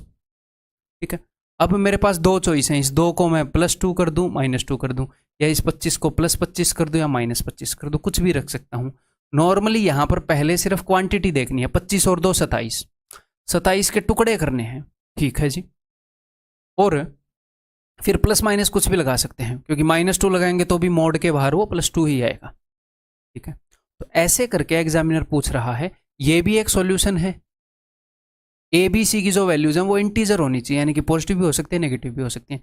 ये भी एक सॉल्यूशन है, ये भी एक सॉल्यूशन है, ये सारे सॉल्यूशन हैं, ये सारे अलग अलग सॉल्यूशन हैं। तो वो बोल रहा है ऐसे कितने केस बन सकते हैं, और आपको दिख भी रहा है कि भैया 2000 प्लस केस हैं हर एक ऑप्शन में। ऑफ कोर्स हम ऐसे लिख कर तो कर नहीं सकते, है ना। मैं ये निकालने का आपको बढ़िया सा तरीका बताऊंगा, टेंशन नहीं लेनी। ठीक है, तो क्वेश्चन की गंभीरता समझ गए आप। तो बेसिकली हमने करना क्या है, धीरे धीरे स्टेप बाय स्टेप समझेंगे भाई, मैं एकदम से बताकर इसको खत्म नहीं करना चाह रहा। करना हमने ये है, आप ये मान लो कि मान लो मेरे पास 27 लड्डू हैं, मेरे पास 27 लड्डू हैं, मेरे सामने 3 बच्चे खड़े हैं। ठीक है, पॉजिटिव माइनस साइन को एक बार भूल जाओ, 27 लड्डू हैं, मेरे सामने 3 बच्चे हैं, तो मैं 27 लड्डुओं को इन 3 बच्चों में कितने तरीकों से बांट सकता हूँ। हो सकता है मैं किसी एक बच्चे को 0 दूं और 27 के 27 लड्डू 2 जगह बांट दूं, एक को 1 दे दूं, एक को 26 दे दूं, एक को 2 दे दूं, एक को 25 दे दूं, ऐसे करके। हो सकता है मैं 2 बच्चों को 0 दूं तो तीसरे बच्चे को तो सारे के सारे लड्डू, मेरे को उन्हीं 3 बच्चों में सारे लड्डू बांट कर खत्म करने हैं, ऐसे भी हो सकता है। या फिर ये भी हो सकता है, देखो 3 केस टोटल पॉसिबल हैं कि मैं एक बच्चे को 0 दूं, 2 बच्चों को 0 दूं, और तीसरा केस है कि मैं तीनों बच्चों को कुछ ना कुछ तो लड्डू दूं। तो यहां पर तो बहुत सारे केस पॉसिबल हैं, 1 1 25, 1 2, क्या बोलते हैं, मान लो यहां पर 1 दे दिया तो 26 को 2 में बांटने के बहुत तरीके हैं, यहां पर 2 दे दिया तो 25 को 2 में बांटने के बहुत सारे तरीके हैं। मैं जस्ट आपको क्वेश्चन समझा रहा हूं अभी। तो कुल मिलाकर कितने तरीकों में मैं ये लड्डू जो है ये बांट सकता हूं। मान लो उनमें से एक मेथड ये है लड्डू बांटने का, 2 3 3 2 कितने हो गए 5, 27 में से 5 गए 22। अब एक और सीरियस मुद्दे की सीरियसनेस देखो कि यहां पर मेरे पास 2 चॉइस है, +2 -2 कुछ भी लिख सकता हूं। दोनों केस में यही आना है 27 ही। क्यों? क्योंकि -2 लिखूंगा तो मॉड्यूलस के बाहर -2 2 ही आना है ना। तो यहां पर भी +3 -3 हो सकता है, यहां 2 पर माइनस ले लूँ ये पॉजिटिव, इन 2 पर माइनस ये पॉजिटिव, 1 माइनस ले लूँ 2 पॉजिटिव। तो काफी कॉम्प्लेक्स क्वेश्चन है ये, ठीक है। बात समझ में आ गई भाई? तो इसको हम यूनिवर्सल वे से करेंगे। उससे पहले अब मैं आपको बता रहा हूं जी डायरेक्ट फॉर्मूला। क्वेश्चन उम्मीद है आप समझ गए कि क्वेश्चन कितना कॉम्प्लेक्स है, ठीक है जी। देखो तो डायरेक्ट फॉर्मूला ये किसके लिए काम करेगा? जब डिट्टो सेम क्वेश्चन हो, यहां इस 27 की जगह कुछ भी हो, चाहे इक्वल टू n ऐसा हो, तो आपका जो आंसर होगा इसके number of integral solution will be 4n² + 2, ठीक है। जब 3 ही जगह किसी इंटीजर को बांटना हो और ये मॉड्यूलस लगा हो तो ही ये होएगा। इसीलिए मैं आपको यूनिवर्सल फॉर्मूला भी यूनिवर्सल फॉर्मूला नहीं, यूनिवर्सल मेथड में आपको बताना चाह रहा हूं, ताकि वो कल को 2 जगह बांटे, 4 जगह बांटे, वो कुछ भी कर ले, उसके बाद आप उससे कर पाओगे, ठीक है, क्योंकि वो हम खुद निकालेंगे। तो इसका उत्तर क्या हो जाएगा? तो 4 × n क्या है 27, 27 का स्क्वायर ही 729 प्लस में 2, तो यूनिट डिजिट क्या आ रहा है भाई? 9 चौके 36, 6 और 2 8, यूनिट डिजिट 8 आ रहा है। तो इन दोनों में से कुछ भी हो सकता है, ठीक है। तो 4 7 28, 2800 समथिंग, देखो 4 7 28, 2800 से बड़ा ही है ये, 2000 से बड़ा, ये होगा उत्तर, ऑप्शन बी। तो एक तो ये तरीका है। फिर दूसरा तरीका क्या है? दूसरे तरीके के लिए आपको एक फॉर्मूला याद रखना पड़ेगा, ठीक है। प्रूव हम उसको भी कर सकते हैं, बट इसको प्रूव करके भी आपको याद नहीं रहेगा, मतलब इसको याद रखना ही पड़ेगा। इसका प्रूफ जो है वो याद रखने में मदद नहीं करता, तो मैं उसका बर्डन आपके ऊपर नहीं दूंगा। मैं इसका मतलब बता देता हूं आपको। और परमुटेशन एंड कम्बिनेशन के अंदर इस तरह के बहुत सारे फॉर्मूले हैं, बहुत सारे फॉर्मूले। तो कभी भी ये बर्डन मत लेना कि इससे बाहर आ गया तो इससे बाहर आ गया। तो अब आपको लगेगा सर आपने बता दिया बहुत सारे फॉर्मूले हैं और फिर भी आप बोल रहे हो बर्डन नहीं लेना, क्योंकि हमें एग्जाम के रिलेवेंट टॉपिक पढ़ना है। कोई भी एक टॉपिक मैथ का या किसी भी सब्जेक्ट का उठा लो, आप उसके ऊपर पूरी जिंदगी पढ़ सकते हैं एक चैप्टर के ऊपर, अगर आप उसे कंप्लीट करने चलेंगे।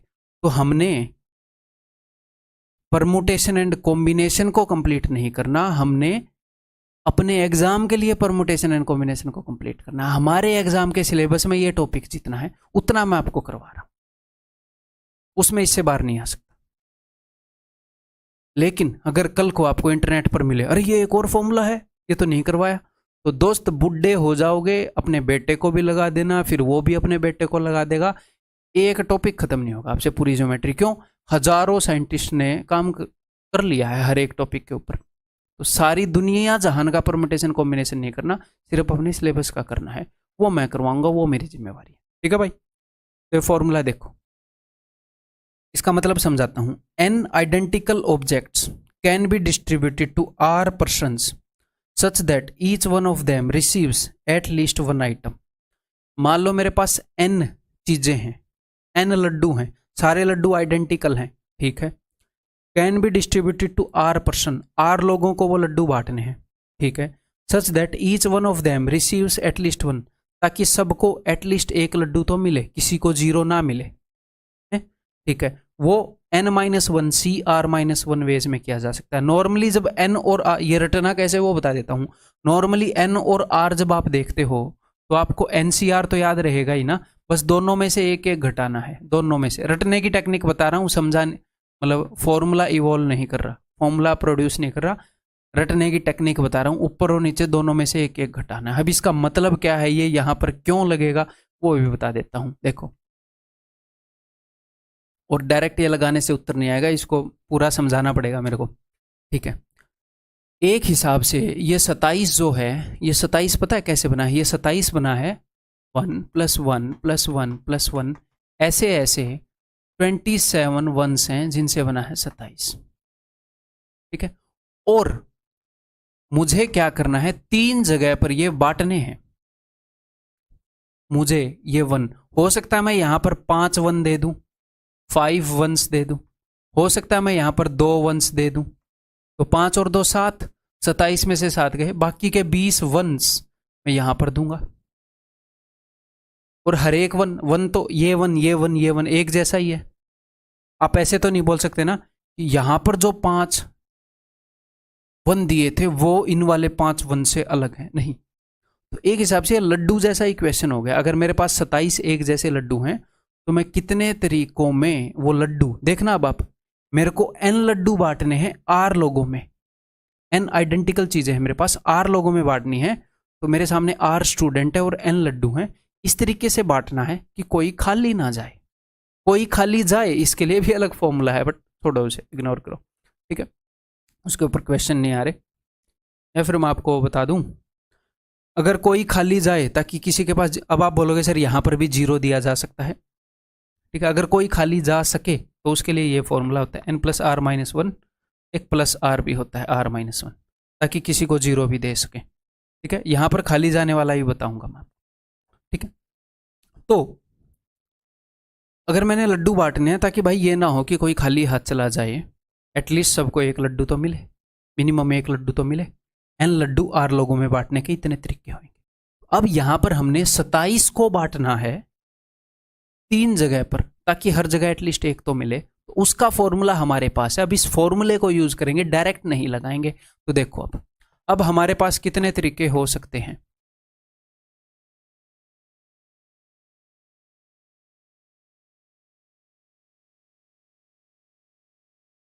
देखो मेरे पास टोटल 3 केस हैं।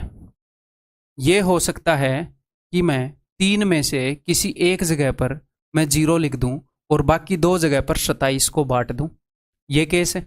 या फिर ये होगा कि मैं 3 में से 2 जगह पर 0 लड्डू दूं, यानी कि ये 27 है, मैं ऐसे लिख दूं 0 0 27, या फिर 0 27 0, यानी a की वैल्यू 0, इसकी वैल्यू 27, इसकी वैल्यू 0, इसकी वैल्यू 27 या -27 दोनों हो सकती है, उसको भी बैलेंस करवाऊंगा आपसे, ठीक है। या फिर तीसरा केस है, एक जगह 0 दे दिया, 2 जगह 0 दे दिया, तीनों जगह 0 तो दे नहीं सकते, या फिर किसी भी जगह 0 नहीं दिया, तीनों जगह कुछ ना कुछ अक्षर हैं जिनका सम मिलाकर 27 आ रहा है, ठीक है। ये 3 ही केस पॉसिबल हैं, तीनों उत्तर निकालेंगे, तीनों को ऐड करेंगे, ठीक है जी। लेट अस सी क्या होता है। देखो अब मैं इस 0 को कौन सी जगह पर रखूंगा, इसके कितने तरीके हैं, कितने तरीकों में मैं ये 0 रख सकता हूं। मैं यहां पर रख सकता हूं, या यहां पर, या यहां पर, इन 3 में से कोई भी एक जगह छाटूंगा, ए बी या सी में से किसी एक को 0 करूंगा। तो 3C1 कर लो कि 3 में से कोई एक छांटना है, या फिर नॉर्मली भी दिख रहा है कि 3 में से किसी भी एक जगह 0 कर सकता हूं, पहले पर 0 कर लूं, या फिर यहां पर डैश, यहां पर 0, यहां पर डैश, ऐसे। तो 3 तरीके हैं 0 की प्लेसमेंट के। तो 0 को प्लेस करने के 3 तरीके, हम 3 काम करेंगे। नंबर 2, अब मैं देखूंगा 27 को डिस्ट्रीब्यूट करने के कितने तरीके हैं। 27 जो वैल्यू है इसको डिस्ट्रीब्यूट करने के, 2 जगह पर डिस्ट्रीब्यूट करने के, तो 27 चीजों को 2 जगह पर डिस्ट्रीब्यूट करना है, ताकि, अब ध्यान से सुनिएगा, अब इन 2 जगह पर ऐसा नहीं करना कि एक जगह 0 आ जाए एक जगह 27, क्योंकि मैं एक 0 वाला केस ले रहा हूं, यहां पर मैं 0 ले चुका हूं, इसलिए मैं ये फॉर्मूला यूज कर रहा हूं, एटलीस्ट एक तो मिले। उसके बाद अगर यहां पर 0 कर दी तो एक 0 वाले केस लेने का फायदा ही क्या, मैं तो एक 0 वाला केस ले रहा हूं ना। तो 27 - 1 C2 - 1, ये वाला फॉर्मूला। 27 को 2 जगह बांटना है ताकि एटलीस्ट एक तो रहे, जितने भी सारे पॉसिबल वेज हैं वो आ जाएंगे। 27 माइनस 1 C2 माइनस 1, तो ये हो जाएगा 26 C1। अब मैं देखूंगा कि जो पॉजिटिव माइनस का साइन है वो कितने तरीके में दिया जा सकता है। मेरी बात सुनो, जहां पर 0 लिखा है वहां पर तो आप ऐसे नहीं बोलोगे ना कि +0 +1। बस मेरी बात को ध्यान से समझिएगा, एक तो ये केस है और एक ये केस है, ये दोनों केस अलग अलग हैं। नहीं दोस्त, 0 के सामने प्लस और माइनस नहीं लगाते, ठीक है, ठीक है। +0 और -0 अलग अलग चीजें नहीं है, +1 और -1 अलग अलग चीजें हैं। तो मैं कितने तरीकों में यहां पर साइन दे सकता हूं, तो मैं साइन पता कितने तरीकों में दे सकता हूं। इस जगह के पास कितनी चॉइस है साइन को लेने की, या तो ये प्लस साइन लेगी या तो प्लस लेगी या माइनस, 2 चॉइस है। और इस जगह के पास कितनी चॉइस है, 2 चॉइस है। तो 2 × 2 4 तरीकों में साइन को डिस्ट्रीब्यूट किया जा सकता है। अब आप बोलोगे सर कैसे, देखो यहां पर प्लस दिया, यहां पर प्लस दिया, यहां पर प्लस दिया, यहां पर माइनस दिया, यहां पर माइनस दिया, यहां पर प्लस दिया, यहां पर माइनस दिया, यहां पर माइनस दिया। 1 2 3 4 तरीके। अब हो सकता है आपको समझ में ना आया हो, अभी भी टेंशन नहीं लेनी। देखो मैं आपको केस बना के दिखाता हूं। मान लो मैंने बनाया 0, यहां पर मैंने ले लिया 1, यहां पर मैंने ले लिया 26। तो ये भी एक सॉल्यूशन है ना, ये ले ही लेते हैं मॉड्यूलस, ठीक, ये भी एक सॉल्यूशन है। अब मैंने लिया 0, ये वाला पहले वाला मैंने पॉजिटिव ले लिया, -26, ये भी एक सॉल्यूशन है। प्लस माइनस ले लिया मैंने, ये भी एक सॉल्यूशन है ना, हाँ जी सर। और ये भी एक सॉल्यूशन है ना भाई, हाँ जी। तो 3 काम करने हैं। काफी कॉम्प्लेक्स क्वेश्चन पूछा उन्होंने, तो डायरेक्टली तो हम ये यूज कर लेंगे। और मैं करवा क्यों रहा हूँ, इससे डरना नहीं है भाई, 1% भी मेरा मोटिव ये नहीं है आपको डराने का। बहुत ही रेयर क्वेश्चन होते हैं, जस्ट पूछ लिया उसने एक अपने रिलेवेंट एग्जाम में, मैंने करवा दिया, बस इतना इसका पर्पस है, ठीक है। और आपको पहली बार ये चीजें स्ट्राइक हो, ये आपसे एक्सपेक्ट भी नहीं किया जाता। मेरे को पहली बार ये चीजें स्ट्राइक हो, और वो भी एग्जाम टाइम में, ये भी एक्सपेक्ट नहीं किया जाता। मेरे को निकालने में बहुत टाइम लगा ये पूरे केसेस करने में, यहाँ तक पहुंचने में। बट मेरा इतना काम है कि किसी कॉम्प्लेक्स सिचुएशन में एटलीस्ट मैं सोल्यूशन तो निकाल लूँ। एक आधी सिचुएशन ऐसी होती है कि टाइम लगाकर भी निकाल लूँ तो ही बढ़िया है, ठीक है। तो अपने ऊपर बर्डन मत देना, जब बर्डन देना होगा ना मैं बता दूंगा। तो साइन को डिस्ट्रीब्यूट करने के 4 तरीके हैं, 27 को डिस्ट्रीब्यूट करने के 6 तरीके हैं, 0 की प्लेसमेंट के 3 तरीके हैं। तो टोटल ये जो केस नंबर 1 है, इसके कितने सॉल्यूशन बन सकते हैं वो मैं आपको यहां पर बता रहा हूं। 3 × 26 × 4, ये टोटल तरीके हैं दोस्त, ठीक, क्लियर है? ओके भाई, अब आगे बढ़ते हैं। देखो वैसे मजा आ रहा है सीखने में, इसको सीख लो, बर्डन मत लो। अब यहां पर 0 की प्लेसमेंट मान लो, या फिर जो इसकी प्लेसमेंट है डैश की प्लेसमेंट मान लेते हैं। डैश को प्लेस करने के या फिर 0 को प्लेस करने के, देखो आप 3C2 कर लो कि 3 जगहों में से 2 जगह छाटनी है 0 को रखने की, या फिर 3 जगह में से 1 जगह छाटनी है डैश को रखने की। 3C2 = 3C1 मैंने आपको बताया है। तो डैश या 0 को प्लेस करने के 3 तरीके हैं। या फिर एक और कर सकते थे काम कि 3 चीज़ों को कितने वे में अरेंज कर सकता हूँ, 3 फैक्टोरियल, जिनमें 2 चीज़ें जो है आइडेंटिकल हैं, 2 फैक्टोरियल, ये भी 3 ही आना था। बहुत सारे तरीके हैं सेम काम को करने के, ठीक है जनाब, ओके। तो इनकी आपस में अरेंजमेंट हो उसके 3 तरीके हैं गुणा में। अब 27 को डिस्ट्रीब्यूट करने के कितने तरीके हैं, तो कितने तरीके हैं दोस्त? एक ही तरीका है, एक ही जगह रखोगे, 27 को तोड़ना ही नहीं है 2 जगह, तो एक ही तरीका है, सॉरी 27 लिख दिया, एक ही तरीका है, ओके। अब साइन असाइन करने के कितने तरीके हैं? या तो प्लस दूंगा या माइनस दूंगा। एक ही जगह है जहां पर साइन देना, या तो प्लस दिया जाएगा या माइनस, बाकी जगह तो प्लस माइनस देना नहीं। तो 6 ही नंबर ऐसे बन सकते हैं, ठीक, 6 नंबर। यहां पर क्या होएगा, 4 × 12, 12 × 6 = 72, 7, 12 दूनी 24 और 7 312, ठीक। अब यहां पर देखो, यहां पर मचेगा घमासान।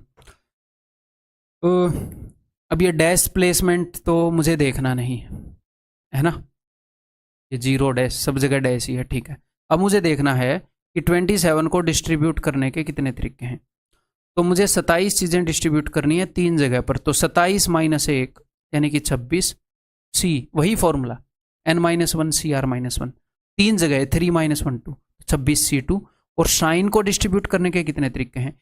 इस जगह पर 2 चॉइस हैं साइन की, इस जगह पर 2 चॉइस हैं, इस जगह पर 2 चॉइस हैं, प्लस माइनस, टोटल 8 तरीके से साइन का खेल खेला जा सकता है। ये देखते हैं क्या आता है। 26C2 क्या होगा? 26 × 25/2। तो ये क्या हो गया? 26 × 25/2 क्या हो गया? तो 25 × 13, तो 13 पंजे, अच्छा 26, 16 कर लेते हैं यार, वहाँ पर एक 8 पड़ा है, ये मदद करेगा।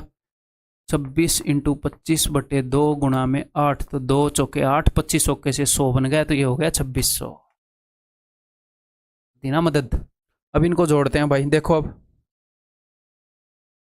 देखो 2600 और 300 2900, 12 और 6 18, 2918। सेम उत्तर आया कि नहीं आया? सेम तो आएगा ही। ठीक है, क्लियर है। अब आगे बढ़ूँ, एक और ऐसा क्वेश्चन दिखा दूँ। इन क्वेश्चन से दिमाग खराब बिल्कुल भी नहीं करना भाई, ये उससे कम टाइम में हो जाएगा, उससे उतना गहरा लॉजिक नहीं है, और ठीक है, बढ़िया। मैं आपको जस्ट एक एज दे रहा हूँ। मान लो पूरा सिलेबस हो रहा है, एक आधे क्वेश्चन से एज मिल रही है ना, हम तो रैंक टारगेट कर रहे हैं ना। मैं आपको मतलब रैंक लेवल का पढ़ा रहा हूँ, आप बेशक फर्स्ट रैंक ले आओ, मैथ की वजह से 1% भी नहीं रुकोगे, और वो भी मिनिमम टाइम के अंदर। How many different pairs x y can be formed using the numbers? इन नंबर्स को यूज करते हुए कितने पेयर बनाए जा सकते हैं एक्स वाई के? ओके, देखते हैं। Such that x is less than y and the sum of x and y is even. Okay, x और वाई की जो वैल्यू है वो यहीं से उठानी है, 1 से लेकर 43 तक। ओके, और x जो है वो y से छोटा है, ठीक है, और x और y का सम इवन है, ठीक है। तो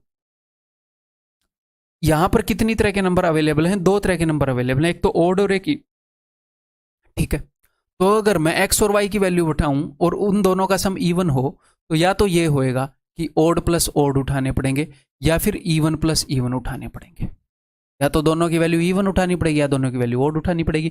तो टोटल कितने ओड नंबर हैं? ओड नंबर कितने हैं दोस्त टोटल? यहां पर ओड नंबर देखो, पहले ओड नंबर से शुरुआत होती है, 1 2 3 ऐसे। तो आप पता है कैसे देखा करो, आप ये देखो 42 तक, जहां पर लास्ट इवन नंबर है 42, 42 में से आधे इवन होंगे, आधे ओड होंगे, है ना। 100 तक की गिनती में आधे ओड होंगे, आधे इवन। इवन नंबर पर जहां पर खत्म होता है, तो 42 तक 21 ओड 21 इवन। अब 42 के बाद क्या आया? 43, वो ओड है, तो इवन तो 21 ही है, और जो ओड है वो 22 है, एक और आ गया 43। तो 22 ओड नंबर है और 21 इवन नंबर है, ठीक है जी। अब मेरी बात ध्यान से सुनो, अगर मैंने x की वैल्यू, अब 22 ओड नंबर है कौन से, आप ऐसे लिख लो, ऐसे इमेजिन करो कि ये पहला ओड नंबर है, ये दूसरा। अब मेरे को ये मत बोलना सर जो दूसरा ओड नंबर है वो 3 है, मैं ये नहीं बोल रहा 2 है, ये पहला ओड नंबर है, ये दूसरा ओड नंबर है, ये तीसरा ओड नंबर है। टोटल ओड नंबर कितने हैं? टोटल ओड नंबर है 22, ये 22वां ओड नंबर है, 22nd ओड नंबर। अगर आपने x की वैल्यू ये ले ली, पहला ओड नंबर, तो y की कितनी वैल्यू पॉसिबल है? y जो है वो x से बड़ा है, तो y की टोटल 22 ओड नंबर है, इस पहले को छोड़कर बाकी सारी 21 वैल्यू पॉसिबल है। अगर आपने x की वैल्यू ले ली 1, तो इस y की कितनी तरह की वैल्यू पॉसिबल है? y की ये वाली वैल्यू ले लो, x की ये, y की ये, या फिर x की ये, y की ये, या फिर x की ये, y की ये, या फिर x की ये, y की ये।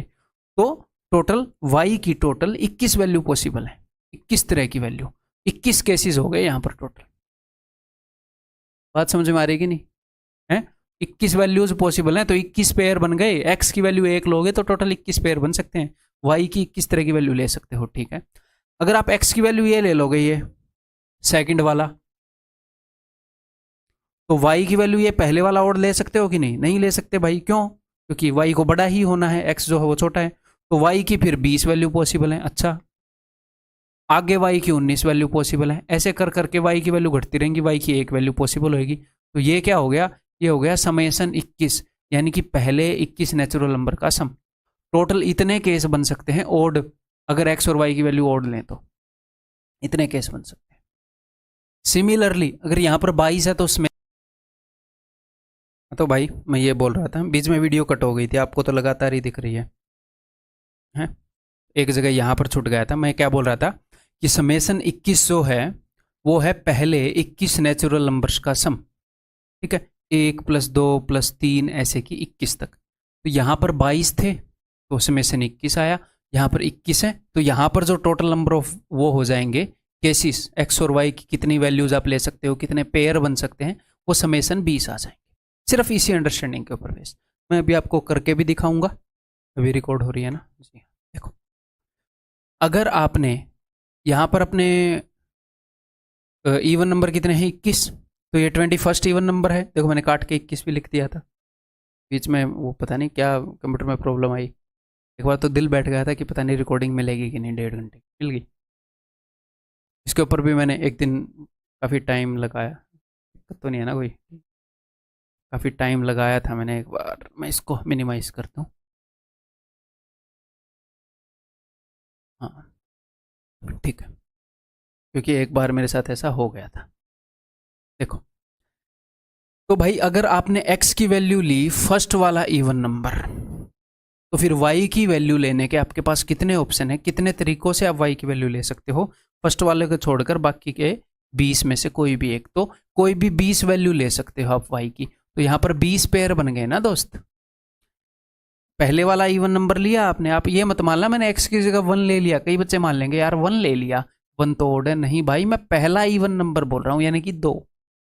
ये 21 इवन, इसलिए मैंने पोजीशन लिखी है, ये पहला, दूसरा, तीसरा, 21वां, ठीक है। तो अगर x की वैल्यू ले ली पहला इवन नंबर, तो y की वैल्यू दूसरा इवन नंबर ले लो, x की वैल्यू ले ली पहला इवन नंबर, तो y की वैल्यू तीसरा ले लो, y की चौथा ले लो, इसी पहले के साथ। ऐसे पेयर कितने बन सकते हैं, 20 पेयर बन सकते हैं। y 20 वैल्यू ले सकता है अगर x की वैल्यू हो ये पहले वाला। ऐसे ही x की वैल्यू अगर आप दूसरे वाला इवन नंबर ले लोगे तो मामला क्या है, y जो है इससे तो छोटा हो नहीं सकता, y जो है x से बड़ा ही रहेगा। तो यहाँ से यहाँ तक 20 थे तो ये कट जाएगा, अब 19 वैल्यूज ले सकता है y।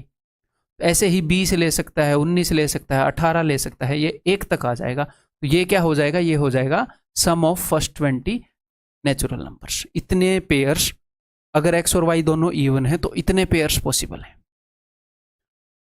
तो मैं ये नहीं बोल रहा कि आप ये फॉर्मूले याद कर लो कि अगर ऐसा क्वेश्चन आए तो ऐसे करो, नहीं। मैं ये चाह रहा हूं कि एटलीस्ट आप यहां पर ये करके वहां पर ऐसे ही कर पाओ एटलीस्ट, अगर आपको टाइम मिले तो, ठीक है। तो समेसन 21 क्या होता है, अदरवाइज मैं आपको बता सकता हूं, इसके बाद फॉर्मूला ही बता दूंगा। समेसन 21 होएगा 21 इंटू n प्लस 1/2 कर रहा हूं, 22/2, तो ये हो जाएगा 231, और ये हो जाएगा 20 इंटू 21/2 यानी कि 210, और ये दोनों मिलाकर हो जाएंगे 441, ठीक है। तो आप इतना भी कर सकते हो, अगर समेशन 20 और समेशन 21 हो, जो बड़े वाला है उसका स्क्वायर आता है उन दोनों का सम। क्या ये मैंने याद रखा है, नहीं, और मैं याद भी नहीं रखूंगा, ठीक है। जो याद रखने की चीजें हैं वो मैं आपको बता दूंगा। तो यहाँ पर अपना परमुटेशन एंड कॉम्बिनेशन जो अपना मेजर पोर्शन है वो खत्म, मेजर क्या सारा ही खत्म हो गया। इसके बाद थोड़ी मोटी कैलकुलेशन प्रैक्टिस, आपकी कैलकुलेशन वगैरह कुछ मिसलेनियस पॉइंट्स लाइट देखेंगे इससे अगले लेक्चर में, और उसके बाद क्विक रिवीजन पॉइंट देखेंगे, खल्लास अपना टॉपिक, ठीक है। अगले लेक्चर में मिलता हूँ मैं आपसे।